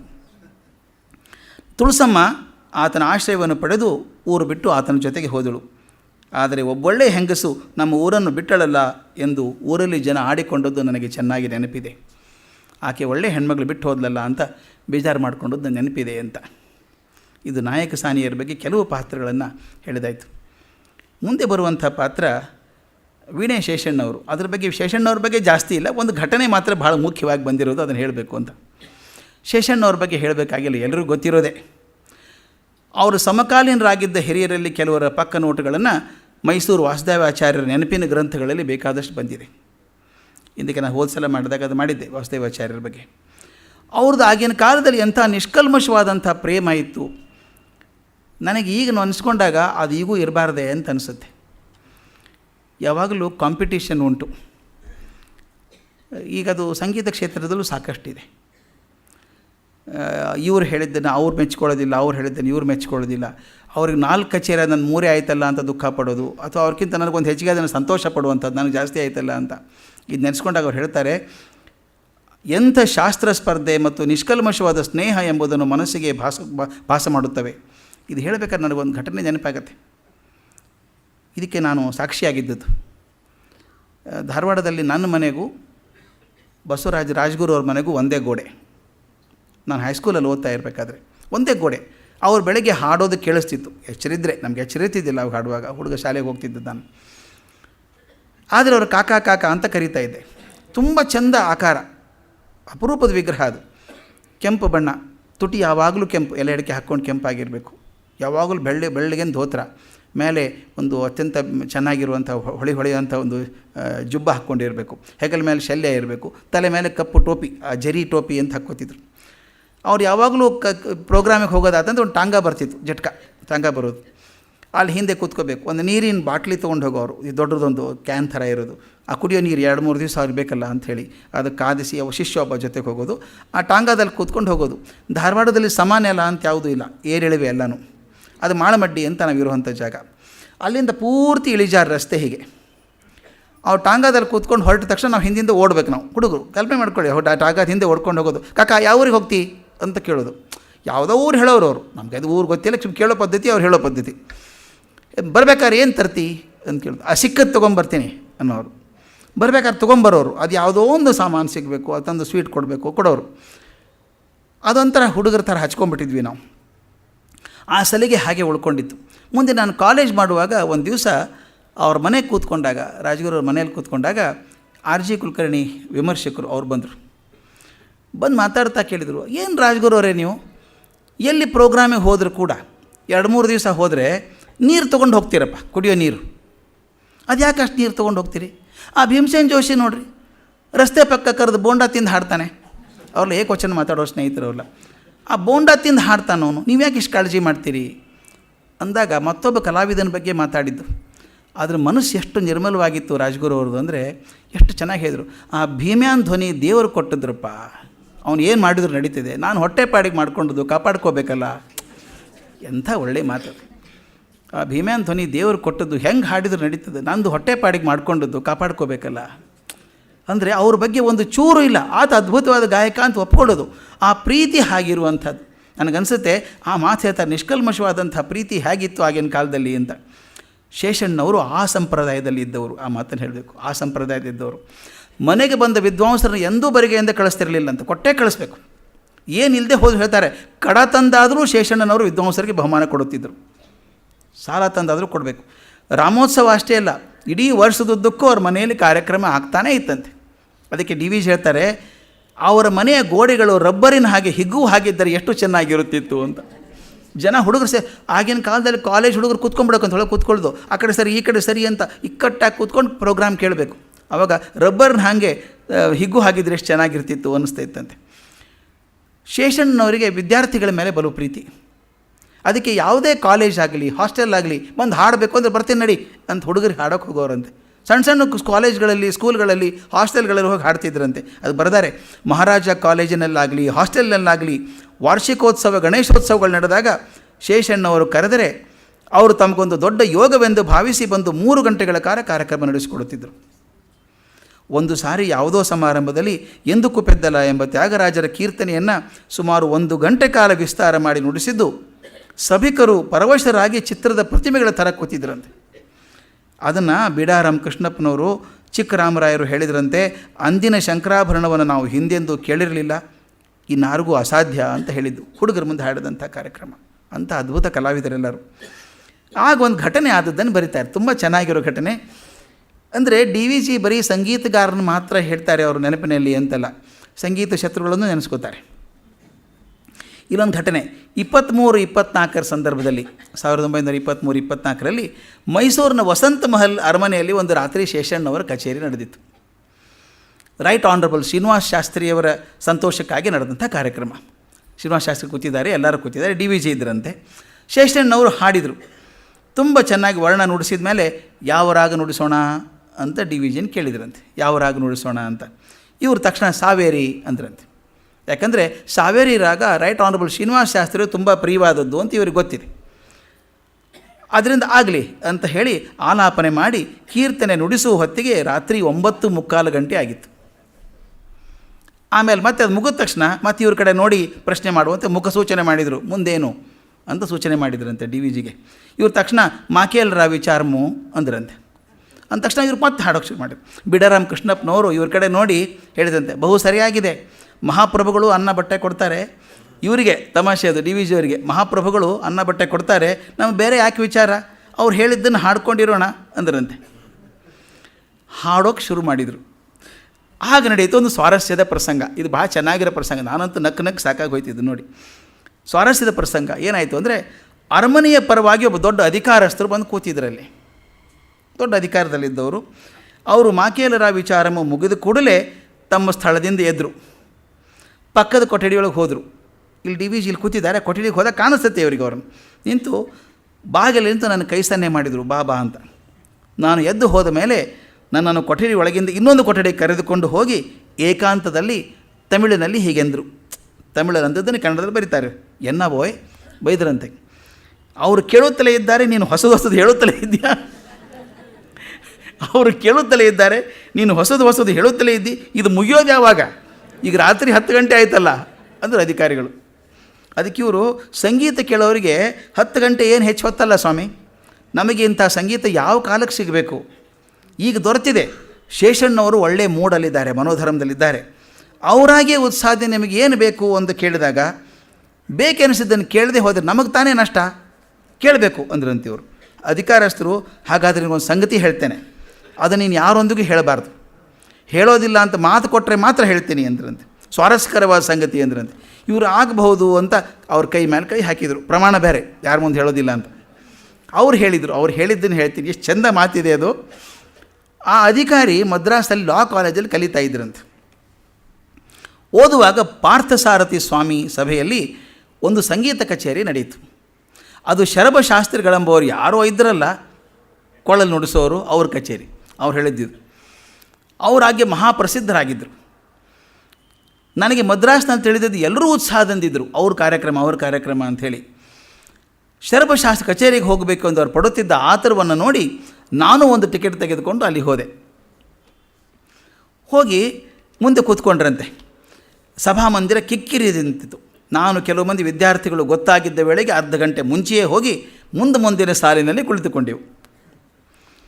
ಹೊತ್ತಿಗೆ ಸರಿಯಾಗಿ ಶರಭಶಾಸ್ತ್ರಿಗಳು ಬಂದರು. ಅವರು ಕುರುಡರಾಗಿದ್ದರಂತೆ. ಆದರೂ ಅವ್ರ ಹೊಸ್ತಲು ದಾಟಿದೊಡನೆ ಎಲ್ಲರೂ ಎದ್ದು ನಿಂತು ಕೈ ಮುಗಿದರು. ಆ ವಿದ್ವಾಂಸರಿಗೆ ಕೈ ಮುಗಿದ್ರು. ಶಾಸ್ತ್ರಿಗಳು ಕುಳಿತುಕೊಂಡೊಡನೆ ವೇಣುನಾದ ಉಪಕ್ರಮಿಸಿತು. ಶುರುವಾಯಿತು. 15-20 ನಿಮಿಷ ಏನೇನೋ ನುಡಿಸಿದರು. ಇವ್ರು ಹೇಳೋ ರೀತಿ ಏನೇನೋ ನುಡಿಸಿದರು. ನಾನು ತಾಳ್ಮೆಯಿಂದಲೇ ಕುಳಿತಿದ್ದೆ. ಇವ್ರಿಗೆ ಅರ್ಥ ಆಗದೇ ಇದ್ದಾಗ ತಾಳ್ಮೆನೇ ಬೇಕಲ್ಲ. ಏನೇನೋ ನುಡಿಸಿದ್ರು, ತಾಳ್ಮೆಯಿಂದಲೇ ಕುಳಿತಿದ್ದೆ. ಆ ಪಕ್ಕ ಈ ಪಕ್ಕದವರೆಲ್ಲ ಮೆಚ್ಚಿಕೊಂಡಂತೆ ಕಾಣುತ್ತಿತ್ತು. ಅದು ನನಗೇನೂ ಆಗಲಿಲ್ಲ. ಶರಭಶಾಸ್ತ್ರಿಗಳು ಆಮೇಲೆ ಇನ್ನೊಂದು ವಿದ್ಯೆ ತೆಗೆದರು. ಇನ್ನೊಂದು ವಿದ್ಯೆ ತೆಗೆದ್ರಂತೆ. ಏನು ವಿದ್ಯೆ? 1 ನಿಮಿಷ ಮೇಲುಗಡೆ ಗಟ್ಟಿಯಾಗಿಯೂ ಮರು ನಿಮಿಷ ಕೆಳಗಡೆ ಮೆಲ್ಲಗೂ ಶಬ್ದ ಹೊರಡಿಸುತ್ತಿದ್ದಾಗ ಮೇಲೆ ಕೆಳಗೆ ಕೇಳಿಸ್ತಾ ಇತ್ತು. ಮೆಲ್ಲಗೆ ಹೋದಾಗ ಇವ್ರು ಏನು ಮಾಡಿದ್ರು ಅಂದರೆ ಇಷ್ಟಿಟ್ಟು ಬಂತಂತೆ ಇವರಿಗೆ. ನಾನು ಇಂಗ್ಲೀಷ್ನಲ್ಲಿ ಗಟ್ಟಿಯಾಗಿ ಲೌಡರ್ ಪ್ಲೀಸ್ ಅಂದೆ. ಕೇಳಿಸಲ್ಲ, ಜೋರಾಗಿ ನುಡಿಸ್ರಿ ಅಂತಂದೆ. ನೋಡಯ್ಯ ಅದೇನಾಯಿತು. ಆಗ 4-5 ಜನ ಯಾರೋ ಬಂದು ನನ್ನ ತುಟಿಗಳನ್ನು ಅದುಮಿ ಹಿಡಿದು ನನ್ನನ್ನು ಹೊರಕ್ಕೆ ಹೊತ್ತುಕೊಂಡು ಹೋಗಿ ಕೆಡವಿ ಹೋಗಿ ಬೆನ್ನಿನ ಮೇಲೆ ಗುದ್ದಿ ಬರಬೇಡ ಇನ್ನು ಹೊರಗೆ ಹೋಗು ಅಂತ ಬೈದ್ರಂತೆ. ಆಮೇಲೆ ಅದೇನೆಂದು ವಿಚಾರಿಸಿದೆ. ಅದು ತಗ್ಗಿನ ಸ್ಥಾಯಿಯಂತೆ. ಅವರೋಹಣ ಎಂಬುದಂತೆ. ನನಗೆ ಆಯಿತು ಉಚ್ಚಾಟನೆ. ಆ ಸೊಗಸಿನ ಅನುಭವಕ್ಕೆ ನಾನು ಭಂಗ ಮಾಡಿದೆನೆಂದು ಹೀಗೆ ನನಗೆ ಕಟ್ಟಿ ಹೊಡೆದರಂತೆ ಇವರು. ಇಂಥ ಸಂಗೀತ ಪ್ರಜ್ಞೆ ನನ್ನದು. ಇಂಥವನ್ನ ನೀನು ಕಟ್ಟಿ ಹಾಕಿ ಕೂಡಿಸಿದ್ದಿಲ್ಲ. ಅವರು ಡಿ.ವಿ.ಜಿ. ಹೇಳಿದ್ರಂತೆ, ನೀವು ಕಟ್ಟಿ ಹಾಕಿಲ್ಲ, ನಿಮ್ಮ ಸಂತೋಷದಂತೆ ನೀವು ಇರಬಹುದು ಅಂದ್ರಂತೆ. ನನಗೆ ನಿದ್ರೆ ಬರ್ತಾ ಇದೆ ಅಂದ್ರಂತೆ. ಅವರು ಮನೆಗೆ ದಯಮಾಡಿಸಬಹುದಲ್ಲ ಅಂತಿವ್ರು ಅಂದ್ರಂತೆ. ನಾಳೆ ಮಿರ್ಜಾ ಸಾಹೇಬ್ರಿಗೂ ಹುಜೂರಿಗೆ ಗೊತ್ತಾದರೆ ಏನು ಮಾಡೋದು? ಅದು ಬೇರೆ ಅಧಿಕಾರ ಬಂದು ಕೂತಿದ್ದಾರೆ. ಆಫೀಷಿಯಲ್ ಡ್ಯೂಟಿ ಬಂದಿದ್ದಾರೆ, ಅವ್ರು ಸಂಗೀತಗಳಿಗೆ ಬಂದಿಲ್ಲ. ಮಿರ್ಜಾ ಸಾಹೇಬರಿಗೆ ಹುಜೂರಿಗೆ ಗೊತ್ತಾದರೆ ಏನು ಮಾಡೋದು? ನಾನು ಮಿರ್ಜಾ ಸಾಹೇಬ್ರ ಸಂಗತಿ ಅರಿಕೆ ಮಾಡ್ಕೊಳ್ತೇನೆ. ಜವಾಬ್ದಾರಿ ನನ್ನದಾಗಲಿ. ಯಾವ ದೂರು ಯಾರ ಮೇಲೂ ಇರೋದಿಲ್ಲ. ನಿಶ್ಚಿಂತೆಯಿಂದ ಮನೆಗೆ ಹೋಗಿ ನಿದ್ದೆ ಮಾಡಿ ಅಂತ ಹೇಳಿದ್ರಂತಿವ್ರು. ಅದರಂತೆಯೇ ನಡೆಯಿತು. ಅವರು ಹೋದರು ಮನೆಗೆ. ಇನ್ನೂ 1 ಗಂಟೆ ಕಾಲ ನಾವು ಶೇಷಣ್ಣವರ ಕಚೇರಿಯನ್ನು ಕೇಳಿದೆವು. ಶ್ರೀನಿವಾಸ ಶಾಸ್ತ್ರಿಗಳು ಪಟ್ಟ ಆನಂದವನ್ನು ನನ್ನ ಯಾವ ಮಾತುಗಳು ತಿಳಿಸಲಾರವು. ಅಂದರೆ ಡಿ.ವಿ.ಜಿ. ಬರೀ ಸಂಗೀತ ಪ್ರಿಯರ ಬಗ್ಗೆ ಗಮನಿಸ್ತಾರೆ ಅಂತಲ್ಲ, ಸಂಗೀತ ಶತ್ರುಗಳನ್ನು ಗಮನಿಸಿದ್ದಾರೆ. ಅವ್ರಿಗೆ ಆಗೋದಿಲ್ಲ ಅಂತಂದಾಗ ಆ ಪರಿಸ್ಥಿತಿ ಏನಾಯಿತು ಪಾಪ ಅಂತ. ಇನ್ನೊಂದು ಪಾತ್ರ ಭಾಳ ಮುಖ್ಯವಾದಂಥ ಪಾತ್ರ ಬಿಡಾರಾಮ್ ಕೃಷ್ಣಪ್ಪನವ್ರದ್ದು. ಸುಮಾರು 1915 ಇದು ಘಟನೆಯೊಂದಿಗೆ ಶುರು ಮಾಡ್ತಾರೆ. ಗಮನಿಸ್ಬೇಕು, ಪ್ರತಿಯೊಂದು ಪಾತ್ರ ಚಿತ್ರಣದಲ್ಲಿ ಡಿ.ವಿ.ಜಿ. ಬೇರೆ ಬೇರೆ ವಿಧಾನಗಳನ್ನು ಬಳಸ್ತಾರೆ. ಒಂದೊಂದು ಸಲ ಅವರ ದೈಹಿಕ ಆಕಾರವನ್ನು ವರ್ಣನೆ ಮಾಡೋಕ್ಕೆ ಶುರು ಮಾಡ್ತಾರೆ, ಅವ್ರ ಸ್ವಭಾವ ಹೇಳ್ತಾರೆ, ಮಾಡ್ತಿರುವಂಥ ಕೆಲಸ ಹೇಳ್ತಾರೆ. ಇನ್ನೊಂದು ಕಡೆಗೆ ಒಂದು ಘಟನೆಯ ಮೂಲಕ ವ್ಯಕ್ತಿ ಚಿತ್ರವನ್ನು ಮನಸ್ಸಲ್ಲಿ ತೊಗೊಂಬರ್ತಾರೆ. ಇದು ಹಾಗೆ ಘಟನೆಯ ಮೂಲಕ ತಂದದ್ದು. 1915ನೇ ಇಸ್ವಿ ಯಾವುದೋ ಕೆಲಸಕ್ಕೆ ಮೈಸೂರಿಗೆ ಹೋಗಿದ್ದಾರೆ ಡಿ.ವಿ.ಜಿ. ಅರಮನೆ ಕಂಟ್ರೋಲರ್ ಆಗಿದ್ದಂಥ ರಾಮಕೃಷ್ಣ ರಾಯರು ಗೊತ್ತಾಯಿತು ಡಿ.ವಿ.ಜಿ. ಬಂದಿದ್ದಾರೆ ಅಂತ ಹೇಳಿ ಕಳಿಸಿದ್ರಂತೆ. ತಕ್ಷಣ ಬಂದು ನೋಡಬೇಕು, ನಾಳೆ ಸಂಜೆಗೆ ನಮ್ಮ ಮನೆಗೆ ಬರಬೇಕು, ನಿನ್ನ ಹತ್ರ ಕೊಂಚ ಕೆಲಸ ಇದೆ ಅಂದ್ರಂತೆ. ಅದಕ್ಕೆ ಇವ್ರು ಎಂತಿಲ್ಲ, ನಾಳೆ ಮಧ್ಯಾಹ್ನ ನಾನು ಬೆಂಗಳೂರಿಗೆ ಹೋಗ್ತಾ ಇದ್ದೀನಿ ಅಂತ ಇವ್ರು ಹೇಳಿದರು. ಅದಕ್ಕೆ ಅದೆಲ್ಲ ಆಗಲಾರದು, ನಾಳಿದ್ದು ಹೋಗಬೇಕು, ನನ್ನೊಂದಿಗೆ ತಕರಾರು ಮಾಡಬೇಡ, ಅದು ಆರ್ಡರ್ಸ್ ಅವೆಲ್ಲ ಹಾಗೇನೆ. ಆಯಿತು, ಹಿರಿಯರ ಮಾತನ್ನು ಮೀರಬಾರದು ಅಂತ ಒಪ್ಕೊಂಡು ಮರುದಿನ ಬೆಳಗ್ಗೆ 6 ಗಂಟೆಗೆ ಅವರಿದ್ದಂಥ ಶ್ರೀರಾಮ ಮಂದಿರಕ್ಕೆ ಹೋದ್ರಂತೆ. ದೊಡ್ಡ ಹಾರ್ಡ್ವಿಕ್ ಕಾಲೇಜಿನ ಎದುರಿಗಿರುವಂಥ ಶ್ರೀರಾಮ ಮಂದಿರ, ದೊಡ್ಡ ವಾತಾವರಣ. ಅಲ್ಲಿ ಹೋಗಿ ಕೂತ್ಕೊಂಡ್ರು. ಆ ಮಾತು ಈ ಮಾತು ಶುರುವಾಯಿತು. ರಾಮಕೃಷ್ಣ ರಾಯರಿಗೆ ಹಿಂದಿಂದೆಲ್ಲ ತುಂಬ ನೆನಪು ಘಟನೆಗಳೆಲ್ಲ. ಅದನ್ನು ಹೇಳ್ತಾ ಸ್ವಲ್ಪ ಸಮಯ ಆಯ್ತಂತೆ. ಆಮೇಲೆ ಇವರೇ ಕೇಳಿದರು ಡಿ.ವಿ.ಜಿ. ಅದೇನೋ ಕೆಲಸ ಇದೆ ಅಂದ್ರಲ್ಲ, ಅಪ್ಪಣೆ ಆಗಬೇಕು ಅಂದ್ರಂತೆ. ಹೌದಲ್ಲ ಅಂದು ಹಿಂಗೆ ಸನ್ನೆ ಮಾಡಿದ್ರಂತೆ. ಮಾಡಿದ ತಕ್ಷಣ 2 ವೈದಿಕರು ಬಂದ್ರಂತೆ. ಅಲ್ಲಿ ವೈದಿಕರು ಬಂದು ಕೈಯಲ್ಲಿ ಮಂತ್ರಾಕ್ಷತೆ ಹಿಡಿದು ಒಂದು ಆಶೀರ್ವಾದ ಮಂತ್ರವನ್ನು ಹೇಳಿದರು. ರಾಮಕೃಷ್ಣ ರಾಯರು ಒಂದು ಪುಸ್ತಕದ ಗಂಟನ್ನು ನನ್ನ ಮುಂದೆ ಇಟ್ಟರು. ಇದನ್ನು ನೀನು ತೆಗೆದುಕೊಳ್ಳಬೇಕು, ಇದು ಮೊದಲನೇ ಕೆಲಸ. ಅಂದ್ರಂತೆ. ಗಂಟು ಬಿಚ್ಚಿ ನೋಡಿದೆ, ಅದು ಶ್ರೀಮದ್ ರಾಮಾಯಣದ 4 ಸಂಪುಟಗಳು. ಪರಮಾನಂದವಾಯಿತು. ರಾಮಕೃಷ್ಣರಾಯರು ಹೇಳಿದರು, ಇದನ್ನು ನಿತ್ಯ ಪಾರಾಯಣಕ್ಕೆ ಬಳಸ್ಕೊ, ಒಳ್ಳೆಯ ಪಾಠಾಂತರಗಳನ್ನು ಸೇರಿಸಿ ಪಂಡಿತರಿಂದ ಶೋಧನೆ ಮಾಡಿಸಿದ್ದಾಗಿದೆ. ಇದು ಖಾವಂದ್ರ ಅಪ್ಪಣೆ ಅಂತ ಆಗಿರುವಂಥ ಕೆಲಸ. ನಿನಗೆ ಒಂದು ಗ್ರಂಥ ಕೊಡಬೇಕು ಅಂತ ಅವ್ರು ಅಪ್ಪಣೆ ಮಾಡಿದ್ದಾರೆ ಖಾವಂದರು. ಮಹಾರಾಜರು ಹೇಳಿದ್ದಾರೆ, ಒಂದು ಪ್ರತಿಯನ್ನು DVG ಕೊಡು ಅಂತ ಹೇಳಿದ್ದಾರೆ. ಅದಕ್ಕೆ ಮುಂಚೆ ನಾನು ಇಲ್ಲದ್ದದ್ದು ನನ್ನ ತಂದೆ ತಾತಂದರು ಉಪಯೋಗಿಸುತ್ತಿದ್ದಂಥ ತೆಲುಗು ಅಕ್ಷರದ ಪ್ರತಿ, ದೊಡ್ಡ ಗಾತ್ರದ್ದು. ಈಗ ರಾಮಕೃಷ್ಣರಾಯರು ಕೊಟ್ಟದ್ದು ಕೈಗೆ ಅಡಕವಾಗುವ ಆಕಾರವಿದ್ದದ್ದು. ಇದು ತೆಲುಗು ಅಕ್ಷರದ್ದೇ, ಆದರೆ ಕಾಗದ ಹಿಂದಿನಕ್ಕಿಂತ ಉತ್ತಮವಾದದ್ದು, ಮುದ್ರಣ ಚೆನ್ನಾಗಿರುವಂಥದ್ದು. ಇದಾದ ಮೇಲೆ ನಾನು ಕೇಳಿದೆ, ಇಷ್ಟೇನೇ ಕೆಲಸ? ಪುಸ್ತಕ ತೊಗೊಂಡೈತಲ್ಲ, ಒಂದು ಕೆಲಸ ಆಯಿತು. ಎರಡನೇ ಕೆಲಸ ಮುಖ್ಯವಾದದ್ದು ಅಂತ ಹೇಳಿದಂತೆ, ಏನು? ಭೋಜನ ಆಗಬೇಕು. ಅದಿಬ್ಬರಿಗೂ ಪ್ರಿಯವಾದ ಕೆಲಸನೇ. ಹೇಳ್ತಾರೆ, ಪುಷ್ಕಳವಾಗಿ ಭೋಜನವಾಯಿತು. ಆಮೇಲೆ ಕೇಳಿದೆ, ಇನ್ನೇನು ಮತ್ತೆ ಅಂತ ಕೇಳಿದೆ. ಈಗ ನನ್ನ ಜೊತೆಗೆ ಟೌನ್ ಹಾಲಿಗೆ ಬರಬೇಕು ಅಂದ್ರಂತೆ. 2 ಕೆಲಸ ಆಗಿದೆ, ಒಂದು ಪುಸ್ತಕ ತೊಗೊಂಡದ್ದು, ಒಂದು ಊಟ ಮಾಡಿದ್ದಾಯಿತು. ಮುಂದೆ ಟೌನ್ ಹಾಲಿಗೆ ಹೊರಟ್ರಂತೆ. ಟೌನ್ ಹಾಲಿಗೆ ಹೋದರು. ಅಲ್ಲಿ ಸೀತಾ ಕಲ್ಯಾಣ ನಾಟಕ ನಡೀತಾಯಿತ್ತು. ಆ ನಾಟಕದಲ್ಲಿ ಗಾನ ವಿಶಾರದ ಬಿಡಾರಂ ಕೃಷ್ಣಪ್ಪನವರು ದಶರಥನ ಪಾತ್ರವನ್ನು ವಹಿಸ್ತಾಯಿದ್ರು. ರಾಮಕೃಷ್ಣರಾಯರು ಮುಂದೆ ಕೂಡಿಸಿ ಕೇಳಿದ್ರಂತೆ, ಏನಪ್ಪ ಈಗೇನು ಹೇಳ್ತಿ ಅಂತ ಕೇಳಿದ್ರಂತೆ. ಇವರು ಹೇಳಿದರು, ಕಿವಿಗೂ ಕಣ್ಣಿಗೂ ಮನಸ್ಸಿಗೂ 3ಕ್ಕೂ ಸಂತೋಷವಾಯಿತು ಸ್ವಾಮಿ ಅಂತ ಹೇಳಿದ್ರಂತೆ. ಆ ನಾಟಕ ಹೇಗಾಗಿತ್ತು ಅಂತ ಹೇಳ್ತಾರೆ. ರಾಮಕೃಷ್ಣರಾಯರು ಕಡೆಯವರೆಗೂ ಸುಮಾರು 1 ಗಂಟೆ ಹೊತ್ತು ಸ್ತಬ್ಧರಾಗಿ ಕುಳಿತಿದ್ದರು. ಮಧ್ಯೆ ಮಧ್ಯೆ ಕರವಸ್ತ್ರದಿಂದ ಕಣ್ಣೀರು ಒರೆಸಿಕೊಳ್ಳುತ್ತಿದ್ದರು. ಆ ನಾಟಕದ ಸಾಹಿತ್ಯ ಯಾವ ರಚನೆಯೋ ನಾನು ವಿಚಾರಿಸಲಿಲ್ಲ. ಯಾರೋ ಅನುಭವಶಾಲಿ ವಿದ್ವಾಂಸರು ಬರೆದದ್ದಿರಬೇಕು. ಹೇಳ್ತಾರೆ, ಅಕಸ್ಮಾತ್ ಆ ಲಿಖಿತ ಪ್ರತಿ ಸಿಕ್ಕರೆ ಕನ್ನಡ ಸಂಗೀತ ಸಾಹಿತ್ಯದಲ್ಲಿ ವಿಶ್ವಾಸವುಳ್ಳವರಿಗೆ ದೊಡ್ಡ ಉಪಕಾರವಾಗುತ್ತದೆ. ಅದು ಸಿಗಲಿಲ್ಲ ನನಗೆ ಎಂದು ಬರೀತಾರೆ. ಆ ನಾಟಕ ಕಥೆಗೆ ತಕ್ಕಂತೆ ಯಾವುದೋ ಪ್ರಸಂಗದಲ್ಲಿ ದಶರಥನು ರಾಮನನ್ನು ಸಂಬೋಧಿಸಿದಾಗ ಮೋಹನರಾಮ ಅಂತ ಸಂಬೋಧಿಸ್ತಾನೆ. ಆಗ ಕೃಷ್ಣಪ್ಪನವರು ಮೋಹನರಾಮ ಎಂಬ ಮಾತನ್ನು ಮೋಹನ ರಾಗದಲ್ಲಿ ಹಾಡಿದರು. ಅದು ಎಷ್ಟು ಚೆಂದ ಹಾಡಿದರು ಅಂದರೆ, ಆ ಹಾಡು ತ್ಯಾಗರಾಜರ ಮೋಹನರಾಮ ಎಂಬ ತೆಲುಗು ಕೃತಿಯ ಕನ್ನಡ ಛಾಯೆ ಎಂದು ತೋರಿಸಿತು. ಸಂಗೀತಕ್ಕೆ ಒಂದು ಭಾಷೆಯ ನಿಯಮ ಉಂಟೆ. ಇದು ಸ್ಪೆಷಾಲಿಟಿ DVGದು. ಒಂದು ಘಟನೆ ಹೇಳ್ತಾ ಹೇಳ್ತಾ ಹೇಳ್ತಾ ಎಲ್ರಿಗೂ ಮುಟ್ಟುವಂಥ ಮಾತು ತಕ್ಕಂತ ಹೇಳಿಬಿಡ್ತಾರೆ. ಸಂಗೀತಕ್ಕೆ ಒಂದು ಭಾಷೆಯ ನಿಯಮ ಉಂಟೆ. ಅಂದು ಕೃಷ್ಣಪ್ಪನವರು ಹಾಡಿದದ್ದು ಹಾಡಿನಲ್ಲಿ ಕನ್ನಡದ ಮಾತುಗಳು ಇದ್ದದ್ದೇನೋ ಸರಿ, ಆದರೆ ಅದು ಭಾಷಾತೀತವಾದದ್ದು, ದಿವ್ಯ ಭಾಷಾ ರೂಪವಾದದ್ದು ಅವರ ಹಾಡಿಕೆ. ಎಲ್ಲ ಭಾಷೆಗಳನ್ನು ಮೀರಿದಂಥದ್ದು. ಇದ್ರ ಮೊದಲು ಹಾಡು ಕೇಳಿದ್ರಂತೆ. 10ನೇ ಇಸ್ವಿಗೆ 2-3 ಕಡೆ ಕೇಳಿದ್ದೆ. 10 ಬಾರಿ ಅವರ ಕಚೇರಿಗಳನ್ನು ಕೇಳಿದ್ದೇನೆ. ತುಂಬ ಸಂತೋಷ ಆಯಿತು ಅಂಥೇಳಿ. ಮುಂದೆ ಮೈಸೂರಲ್ಲಿ ಕನ್ನಡ ಸಾಹಿತ್ಯ ಸಮ್ಮೇಳನ ನಡೆದಾಗ ಕೃಷ್ಣಪ್ಪನವ್ರು ಕೇಳ್ಕೊಂಡ್ರಂತೆ, ನಮಗೆ ಕನ್ನಡದ ಕಚೇರಿ ಮಾಡಿಕೊಡ್ತೀರಾ ಸಾಹಿತ್ಯ ಸಮ್ಮೇಳನದಲ್ಲಿ ಅಂತ. ಹಾಗಂತ, ಒಂದಲ್ಲಪ್ಪ 4 ಮಾಡಿಕೊಡ್ತೇನೆ, ಯಾಕೆ ಚಿಂತೆ ಮಾಡ್ತೀಯ ನೀನು ಅಂತ ಬಂದು ಯದುಕುಲ ಕಾಂಬೋಜಿ ರಾಗದಲ್ಲಿ ಸಾರಿದೇನೋ ನಿನ್ನ ವೆಂಕಟರನ್ನ ನೀರಜನಯನ ನಿರ್ಮಲ ಗುಣ ಪರಿಪೂರ್ಣ ಅಂತ ಹಾಡಿದರು. ಹೇಳ್ತಾರೆ, 30 ವರ್ಷಗಳಾದ ಮೇಲೆ ಕೂಡ ನನ್ನ ಕಿವಿಯಲ್ಲಿ ಹಾಡು ನಿಂತಿದೆ ಅಂತ. ಇದು ಒಂದು ದಿವ್ಯಗಾನ. ಇದು ಅವ್ರು ಹಾಡಿದ್ದು 30 ವರ್ಷ ಉಳ್ಕೋಬೇಕು ಅಂತ. ಆಮೇಲೆ ಕಂಡು ಕಂಡು ನೀಯನ್ನು ಕೈ ಬಿಡುವರೆ ರಂಗ ಹಾಡಿದರು. ಯಾಕೆ ಹಾಡು ಹೆಸರು ಹೇಳ್ತಾ ಇದ್ದೀನಿ ಅಂದರೆ, DVGಗೆ ಹಾಡು ಕೇಳಿ 35 ವರ್ಷದ ಮೇಲೆ ಕೂಡ ಯಾವ ಹಾಡು ಹಾಡಿದ್ರು ಅನ್ನೋದು ನೆನಪಿದೆ ಅಂತ. ಎಷ್ಟೋ ಸಲ ನಿನ್ನೆ ಭೇಟಿಯಾಗಿರ್ತಾರೆ, ನಿಮ್ಮ ಹೆಸರೇನು ಹೇಳಿದ್ರಲ್ಲ ನಿನ್ನೆ ಹೇಳಿದ್ದೀವಿ ನೆನಪಿರೋಲ್ಲ, ನಿನ್ನೆ ಕೊಟ್ಟ ಮಾತು ನೆನಪಿರೋಲ್ಲ. ಅಂಥದ್ದು 35 ವರ್ಷಗಳ ಹಿಂದೆ ಕೇಳಿದಂಥ ಹಾಡಿನ ಮೊದಲಿನ ಸಾಲು ಕೂಡ ನೆನಪಿದೆ. ಇರಬೇಕಾದ್ರೆ ಅದು ಹಾಡು ಹೇಗೆ ಇರಬೇಕು, ಮನಸ್ಸನ್ನು ಒತ್ತಿಬಿಟ್ಟಿರಬೇಕದು. ಅದಕ್ಕೆ ಹೇಳ್ತಾರೆ, ಮನೋಭಾವದ ಸಂಗೀತವೆಂದರೆ ಕೃಷ್ಣಪ್ಪನವರ ಸಂಗೀತ, ಸ್ವಾನುಭವದ ಸಂಗೀತವೆಂದರೆ ಕೃಷ್ಣಪ್ಪನವರ ಸಂಗೀತ. ಅವರ ಆಕಾರ ಸುಂದರವಾದದ್ದು, ವರ್ಣನೆ ಮಾಡ್ತಾರೆ ಹೇಗೆ. ಮುಖ ಕಾಂತಿ ಸಂಪನ್ನವಾದದ್ದು, ದೇಹದ ವರ್ಣ ದಂತದಂಥದ್ದು. ಅವರ ಶಾರೀರವಂತೂ ಗಾಂಧರ್ವ ಶಾರೀರವೆಂತ ಹೇಳಬೇಕು. ಗಾಂಧರ್ವ ಶಾರೀರವನ್ನು ನಾವು ಅರಿಯುವು, ಗಾಂಧರ್ವಗಾನ ಅಂತ ಕೇಳಿದ್ದೀವಿ, ಗೊತ್ತಿಲ್ಲ ನಮಗೆ. ಅದು ಸರ್ವೋತ್ತಮವಾದದ್ದೆಂದು ಕೇಳಿದ್ದೇವೆ. ಮನುಷ್ಯ ಲೋಕದಲ್ಲಿ ಆ ವಿಶೇಷಣವನ್ನು ಅನ್ವಯಿಸಬಹುದಾದದ್ದು ಕೃಷ್ಣಪ್ಪನವರಿಗೆ ಎಂದು ಅವರ ಗಾಯನವನ್ನು ಕೇಳಿದವರು ಯಾರಾದರೂ ಏಕಕಂಠದಲ್ಲಿ ಹೇಳಿಯಾರು. ಗಾಂಧರ್ವ ಕಂಠ ಅವರದೇ ಇತ್ತು ಅಂತ ಅವ್ರು ಹೇಳ್ತಾರೆ. ಇಷ್ಟೆಲ್ಲ ಜೊತೆಗೆ ಕೃಷ್ಣಪ್ಪನವರು ಕೃಷ್ಣ ಭಕ್ತರು ಬೇರೆ, ರಾಮನ ಭಕ್ತರು. ಅವರೊಂದು ಶ್ರೀರಾಮ ಮಂದಿರ ಕಟ್ಟಿಸ್ಬೇಕು ಅಂತ ಹೊರಟರಂತೆ. ಬರೀತಾರೆ, ಅವರು ಸ್ಥಾಪಿತ ಸೀತಾರಾಮ ಮಂದಿರದ ಅವ್ರ ಭಕ್ತಿಗೆ ನಿದರ್ಶನವಾಗಿದೆ.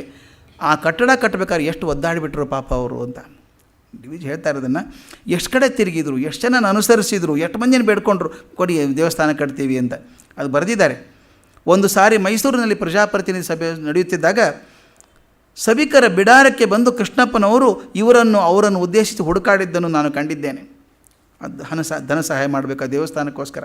ಅದಕ್ಕೆ ಡಿ ವಿ ಜಿ ಕೇಳಿದ್ರಂತೆ, ಇದೇನು ಪ್ರಯಾಸ ನಿಮಗೆ? ದೇಹಕ್ಕೆ ಈಗ ಆಯಾಸ ಪಡಿಸಿದರೆ ಶಾರೀರ ಏನಾದೀತು, ಮನೋಧರ್ಮ ಹೇಗೆ ಉಳಿದೀತು, ಎಲ್ಲ ಚದರಿ ಹೋಗದೆ ಅಂತ ಕೃಷ್ಣಪ್ಪನವ್ರನ್ನ ಕೇಳಿದರೆ ಅವ್ರ ಉತ್ತರ ಎಷ್ಟು ಚೆನ್ನಾಗಿದೆ ನೋಡಿ. ಇದು ಭಕ್ತಿ ಒಂದು ಪಾರಮ್ಯಕ್ಕೆ ಹೋದಾಗುವಂಥದ್ದು. ನಾನು ಇನ್ನೇನು ಮಾಡಲಿ, ರಾಮ ನನ್ನ ತಲೆ ಗಂಟು ಹಾಕಿ ಏನೇನೋ ಪರೀಕ್ಷೆ ಮಾಡ್ತಾ ಇದ್ದಾನೆ. ತಾನು ಮಾಡ್ತೀನಿ ಅಂತಿಲ್ಲ, ರಾಮ ನನ್ನ ತಲೆ ಗಂಟು ಹಾಕಿ ಏನೇನೋ ಪರೀಕ್ಷೆ ಮಾಡ್ತಿದ್ದಾನೆ, ನಡೆಸಲಿ, ಅವನ ಸಂತೋಷ ಹಾಗಿದ್ದರೆ ಹಾಗೆ ನಡೀಲಿ, ಹೀಗೆ ಹೇಳಿ ನಿಟ್ಟುಸಿರು ಬಿಟ್ಟರು. ಕೃಷ್ಣಪ್ಪನವರು ಯಾವಾಗಲೂ ಸಂತೋಷ ಚಿತ್ತರು, ಅಲ್ಪ ಸಂತೃಪ್ತರು, ಶಿಷ್ಯ ಸಂಪತ್ತು ಹೇರಳವಾಗಿತ್ತು. ಅವರಲ್ಲಿ ಮುಖ್ಯರಾದವರು ಸಂಗೀತ ರತ್ನ ಚೌಡಯ್ಯನವರು ಮತ್ತು ಪ್ರಸಿದ್ಧರಾದ ಆಂಧ್ರ ಸಂಸ್ಕೃತ ವಿದ್ವಾಂಸರು ರಾಳಪಳ್ಳಿ ಅನಂತಕೃಷ್ಣ ಶರ್ಮರು. ಇವರು ಶಿಷ್ಯರಾಗಿದ್ದಂಥವ್ರು. ಅವ್ರು ನೆನೆಸ್ಕೊಂಡ್ರೆ ಅದ್ಭುತ ಅನಿಸ್ಬಿಡುತ್ತೆ. ಇನ್ನು ಒಂದು ಪಾತ್ರಕ್ಕೆ ಆಗುವಷ್ಟು ಸಮಯ ಇದೆ, ಅದು ಹೇಳಿಬಿಡ್ತೀನಿ, ಭಾಳ ಚೆನ್ನಾಗಿರೋ ಪಾತ್ರ. ಆತನ ಹೆಸರೇ ಚಂದ. ಬೆಂಗಳೂರಿನ ಸಂಗೀತ ರಸಿಕರು ಅಂತ ಹೇಳಿದಾಗ ದುಷ್ಟಬುದ್ಧಿ ಸೂರಪ್ಪ ಅಂತ ಹೆಸರೇ, ದುಷ್ಟಬುದ್ಧಿ ಸೂರಪ್ಪ. ಅವ್ರ ಪರಿಚಯ ನೋಡಿ ಹೇಗೆ ಮಾಡ್ತಾರೆ. ಸೂರಪ್ಪನವರು ಸರ್ಕಾರದ ಮುದ್ರಣಾಲಯದಲ್ಲಿ ಗುಮಾಸ್ತರಾಗಿದ್ದರು ಅಂದ್ಬಿಟ್ಟು ಇದು ಆತನನ್ನು ಕುರಿತ ಸಂಗತಿಗಳಲ್ಲಿ ಕಡೆಯದಾಗಿ ಹೇಳಬೇಕಾದದ್ದು. ಮೊದಲೇ ಹೇಳಿಬಿಟ್ಟಿದ್ದಾರೆ ಅದನ್ನು. ಅಂದರೆ ಅದು ಮುಖ್ಯ ಗುಣ ಅಲ್ಲ ಅಂತ. ಮೊದಲನೇದಾಗಿ ಹೇಳಬೇಕಾದ ಮಾತು, ಆತ ಸಾಧು ಸಜ್ಜನರಲ್ಲಿ ಗಣ್ಯನಾಗತಕ್ಕವನು ಎಂಬುದಕ್ಕೆ. ಸಾಧು ಸಜ್ಜನಲ್ಲಿ ಗಣ್ಯತಕ್ಕನಾದ ಒಂದು ಗುಮಾಸ್ತರಾಗಿದ್ವು, ಏನಾದರೂ ಆಗ್ಬೋದು, ಆದರೆ ಅದು ಮುಖ್ಯವಾಗಿ ಬರೋದಲ್ಲ. ಅಕ್ಕಿಪೇಟೆಯಲ್ಲಿ ಲಕ್ಷ್ಮೀ ನರಸಿಂಹನಾರಾಯಣ ಸ್ವಾಮಿ ದೇವಾಲಯ ಇದೆಯಲ್ಲ, ಅದರ ಪಕ್ಕದಲ್ಲಿರುವಂಥ ಲಕ್ಷ್ಮೀ ನರಸಿಂಹ ಭಜನೆ ಮಂದಿರ ಯಾರೋ ಶ್ರೀಮಂತರು ಕಟ್ಟಿಸ್ಕೊಟ್ರು. ಅದನ್ನು ನಡೆಸೋದು ಸೂರಪ್ಪ ಅಂತೆ. ಹೇಗೆ ನಡೆಸ್ತಾ ಇದ್ರು ಅಂದರೆ, ಶನಿವಾರ ಸಂಜೆ ಆ ಮಂದಿರದಿಂದ ಭಜನೆ ಮೆರವಣಿಗೆ ಹೊರಟದ್ದು ಚಿಕ್ಕಪೇಟೆಯ ಕಾಶಿ ವಿಶ್ವೇಶ್ವರ ದೇವಸ್ಥಾನದಲ್ಲಿದ್ದರೂ ಕೇಳಿಸುತ್ತಿತ್ತಂತೆ. ಅಲ್ಲಿ ಕೇಳಿಸ್ಬೇಕದನ್ನು. ಸೂರಪ್ಪನವರ ಧ್ವನಿಯ ಪ್ರಭಾವದಿಂದ ಅಷ್ಟು ಜೋರಾಗಿ ಹಾಡ್ಕೊಂಬರೋರು. ಕಂಠಧ್ವನಿ ಹಾಡಿ ಹಾಡಿ ಪಕ್ವವಾಗಿತ್ತು. ಅವರು ಸಂಗೀತದಲ್ಲಿ ಅಸಾಧಾರಣ ವಿದ್ಯೆ ಇದ್ದವರು ಅಂತಲ್ಲ, ಅದಕ್ಕೆ ಚಂದ ಹೇಳ್ತಾರೆ ನೋಡಿ, ಇಲ್ಲ ಅಂತ ಹೇಳೋಲ್ಲ ಅದನ್ನು. ಸಂಗೀತ ಶಾಸ್ತ್ರದ ಮುಖ್ಯಾಂಶಗಳು ಪರಿಚಯವಾಗಿದ್ದವು. ಹೇಳೋ ರೀತಿಯ ಚಂದ ನೋಡಿ. ಅವರಿಗೆ ಅದರ ಆಳ ತಿಳಿದಿತ್ತು ಅಂತ ತಿಳಿದಿಲ್ಲ ಅಂತ ಹೇಳೋದು ನೆಗೆಟಿವ್ ಆಗುತ್ತೆ. ಅದರ ಬದಲು ಪಾಸಿಟಿವ್ ಆಗಿ ಹೇಳುವಂಥದ್ದು ಮುಖ್ಯಾಂಶಗಳು ಪರಿಚಯವಾಗಿದ್ದವು. ಕಂಠಧ್ವನಿ ಹಾಡಿ ಹಾಡಿ ಪಕ್ವವಾಗಿತ್ತು. ಕೀರ್ತನೆಯನ್ನಾಗಲಿ ಶೋಕವನ್ನಾಗಲಿ ಅವರು ಹಾಡಲು ಆರಂಭಿಸಿದರೆ ಎಲ್ಲರ ಕಿವಿಗಳು ತದೇಕನಿಷ್ಠವಾಗುತ್ತಿದ್ದವು. ಹಂಗೆ ಹಾಡ್ತಿದ್ರಂತೆ. ತುಂಬ ಗುಡ್ ವಾಲಂಟಿಯರ್. ಏನೇ ಕೆಲಸ ಆದರೂ ಎಲ್ಲ ಕೆಲಸವನ್ನು ಮಾಡ್ತಿದ್ರಂತೆ. ಎಲೆ ಹಾಕೋರು, ಬಡಿಸೋರು, ಉಪಚಾರ ಹೇಳೋರು. ಊಟ ಮಾಡಬೇಕಾದ್ರೆ ಜನ ಎಲ್ಲ ಕೂತವ್ರು, ಸೂರಪ್ಪನವರೇ ಒಂದು ಹಾಡು ಹೇಳಿ ಅನ್ಬೇಕು, ಒಂದು ಶ್ಲೋಕ ಹೇಳಿ ಅನ್ಬೇಕಂತೆ. ಹೇಳಿದ ತಕ್ಷಣ ರಾಮಕರ್ಣಾಮೃತದಿಂದಲೋ ಶಿವಾನಂದ ಲಹರಿಯಿಂದಲೋ ಒಂದು ಶ್ಲೋಕ ಹೇಳಬೇಕು. ಬಂದವರು ಜನ ಹೇಳೋರಂತೆ, ನಮಗೆ ಊಟಕ್ಕಿಂತ ಈ ಶ್ಲೋಕ ಭಾಳ ಇಷ್ಟ ಆಯಿತು ಅಂತ. ಅಷ್ಟರ ಮಟ್ಟಿಗೆ ಪ್ರೀತಿಯಿಂದ ಮಾಡುವಂಥದ್ದು. ಯಾವುದೇ ಮನೆಯಲ್ಲಿ ಕೆಲಸ ಇರಲಿ, ಹೇಳ್ತಾರೆ ದಯಾಶೀಲರು, ಯಾವುದೇ ಕೆಲಸವೂ ದರ್ಜೆಗೆ ಕೆಳದನಿಸುತ್ತಿರಲಿಲ್ಲ. ಕಸ ತೆಗೆಯುವುದು, ಎಂಜಲು ತೆಗೆಯುವುದು ಮೊದಲಾದ ಯಾವ ಕೆಲಸವನ್ನಾದರೂ ಸಂತೋಷದಿಂದ ನಗನಗುತ್ತಾ ಮಾಡ್ತಾಯಿದ್ರು. ವಿನಯ ಅವರ ಹೃದಯಾಳದಿಂದ ಹೊಮ್ಮುತ್ತಿತ್ತು. ಯಾರು ಗುರುತು ಹಿಡಿದು ಮಾತಾಡಿಸಿದ್ರು ತಲೆ ಬಗ್ಗಿಸಿ 2 ಕೈಗಳಿಂದ ಕೈ ಮುಗಿದು ನಮಸ್ಕಾರ ಮಾಡ್ತಿದ್ರು. ಅಂಥ ವಿನಯಶೀಲವಾದಂಥ ಮನುಷ್ಯ. ಇಂಥವ್ರಿಗೆ ದುಷ್ಟಬುದ್ಧಿ ಅಂತ ಯಾಕೆ ಬಂತು ಹೆಸರು? ಒಳ್ಳೆಯ ಸೂರಪ್ಪ ಅಂದ್ಬಿಟ್ಟು ದುಷ್ಟಬುದ್ಧಿ ಸೂರಪ್ಪ ಅಂತ ಯಾಕೆ ಬಂತು? ಅದಕ್ಕೆ ಹೇಳ್ತಾರೆ, ನನ್ನ ಪ್ರಿಯಮಿತ್ರರಾದ ಸನ್ಮಿತ್ರರಾದ ಡಾಕ್ಟರ್ ಗುಂಡಣ್ಣನವರಿಗೆ ಸೂರಪ್ಪನವರಲ್ಲಿ ತುಂಬ ಸ್ನೇಹ. ಹೋಸಲ ಗುಂಡಣ್ಣವ್ರ ಬಗ್ಗೆ ಕೇಳಿದ್ವಿ, ತುಂಬ ಕೇಳಿದ್ವಿ ನಾವು. ಅದ್ಭುತ ಮನುಷ್ಯ. ಅವ್ರು ಭಾಳ ಸ್ನೇಹ. ಸೂರಪ್ಪನ ನೋಡಿದ ಕೂಡಲೇ ಏನಯ್ಯ ದುಷ್ಟಬುದ್ಧಿ ಅಂತ ಇದ್ದರಂತೆ ಇವರು ಗುಂಡಣ್ಣವರು. ಅದು ಡಿ ವಿ ಜಿ ಕೇಳಿದ, ಇಷ್ಟು ಒಳ್ಳೆಯ ಮನುಷ್ಯ, ಅವ್ನಿಗೆ ಯಾಕೆ ದುಷ್ಟಬುದ್ಧಿ ಅಂತ ಕರಿತೀರಿ ನೀವು ಅಂತ ಕೇಳಿದ್ರಂತೆ. ಅದು ಗುಂಡಣ್ಣ ಹೇಳಿದ್ದು ಹೀಗೆ, ಈ ಸೂರಪ್ಪ ಚಿಕ್ಕ ವಯಸ್ಸಿನಿಂದ ಸಂಗೀತದ ಖಯಾಲಿ ಮನುಷ್ಯ. ಹುಡುಗನಾಗಿದ್ದಾಗ ಒಂದು ನಾಟಕ ಕಂಪ್ನಿಯವ್ರು ಸೇರಿಸ್ಕೊಂಡ್ಬಿಟ್ರಂತೆ ಇವನ. ಅವರು ಚಂದ್ರಹಾಸ ನಾಟಕವನ್ನು ಆಡಿದಾಗ ಅದರಲ್ಲಿ ಸೂರಪ್ಪ ದುಷ್ಟಬುದ್ಧಿಯ ಪಾತ್ರವನ್ನು ಮಾಡಿದ್ದ. ಬಹು ಚೆನ್ನಾಗಿ ಮಾಡಿದ. ಆ ನಾಟಕವನ್ನು ಪದೇ ಪದೇ ಆಡಿದರು. ಈತ ಪ್ರಸಿದ್ಧನಾದ. ಪ್ರಪಂಚದ ಗತಿ ವಿಚಿತ್ರವಾದದ್ದು.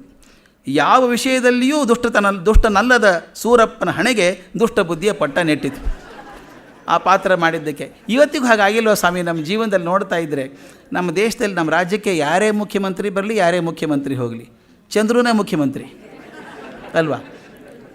ಎಷ್ಟು ಸಲ ಕಂಡಾಗ ಹೇಳಿದ್ದೆ ಕೂಡ ನಾನು ಅವ್ರನ್ನ, ನಿಮಗೆ ಯಾರು ಬಂದರು ಅವ್ರು 3 ವರ್ಷ 2 ವರ್ಷ 1 ವರ್ಷ ಅವ್ರ ಹಣೆ ಬರದಷ್ಟು ದಿವಸ ಇರ್ತಾರೆ, ಹೋಗ್ತಾರೆ. ಆದರೆ ಈತ ಶಾಶ್ವತವಾಗಿ ಮುಖ್ಯಮಂತ್ರಿ. ಆ ಪಾತ್ರ ವಹಿಸಿದ್ದಕ್ಕೆ ಪೂರ್ತಿ ಹಾಗೆ ಆಯಿತು. ಹೀಗೆ ಸಾಕಷ್ಟು ಕಡೆ ನೋಡಿದ್ದೀವಿ ನಾವು. ಅತೋಗದೀಪ ಶ್ರೀನಿವಾಸ್ ಅಂತ, ಅತೋಗದೀಪ ಸಿನಿಮಾದಲ್ಲಿ ಭಾಗವಹಿಸಿದ್ದಕ್ಕೆ ಅತಿಯೋಗದಿ ಶ್ರೀನಿವಾಸ್, ಅದು ಹಾಗೆ ಹೆಸರು ಉಳ್ಕೊಂಡ್ಬಿಡುತ್ತೆ.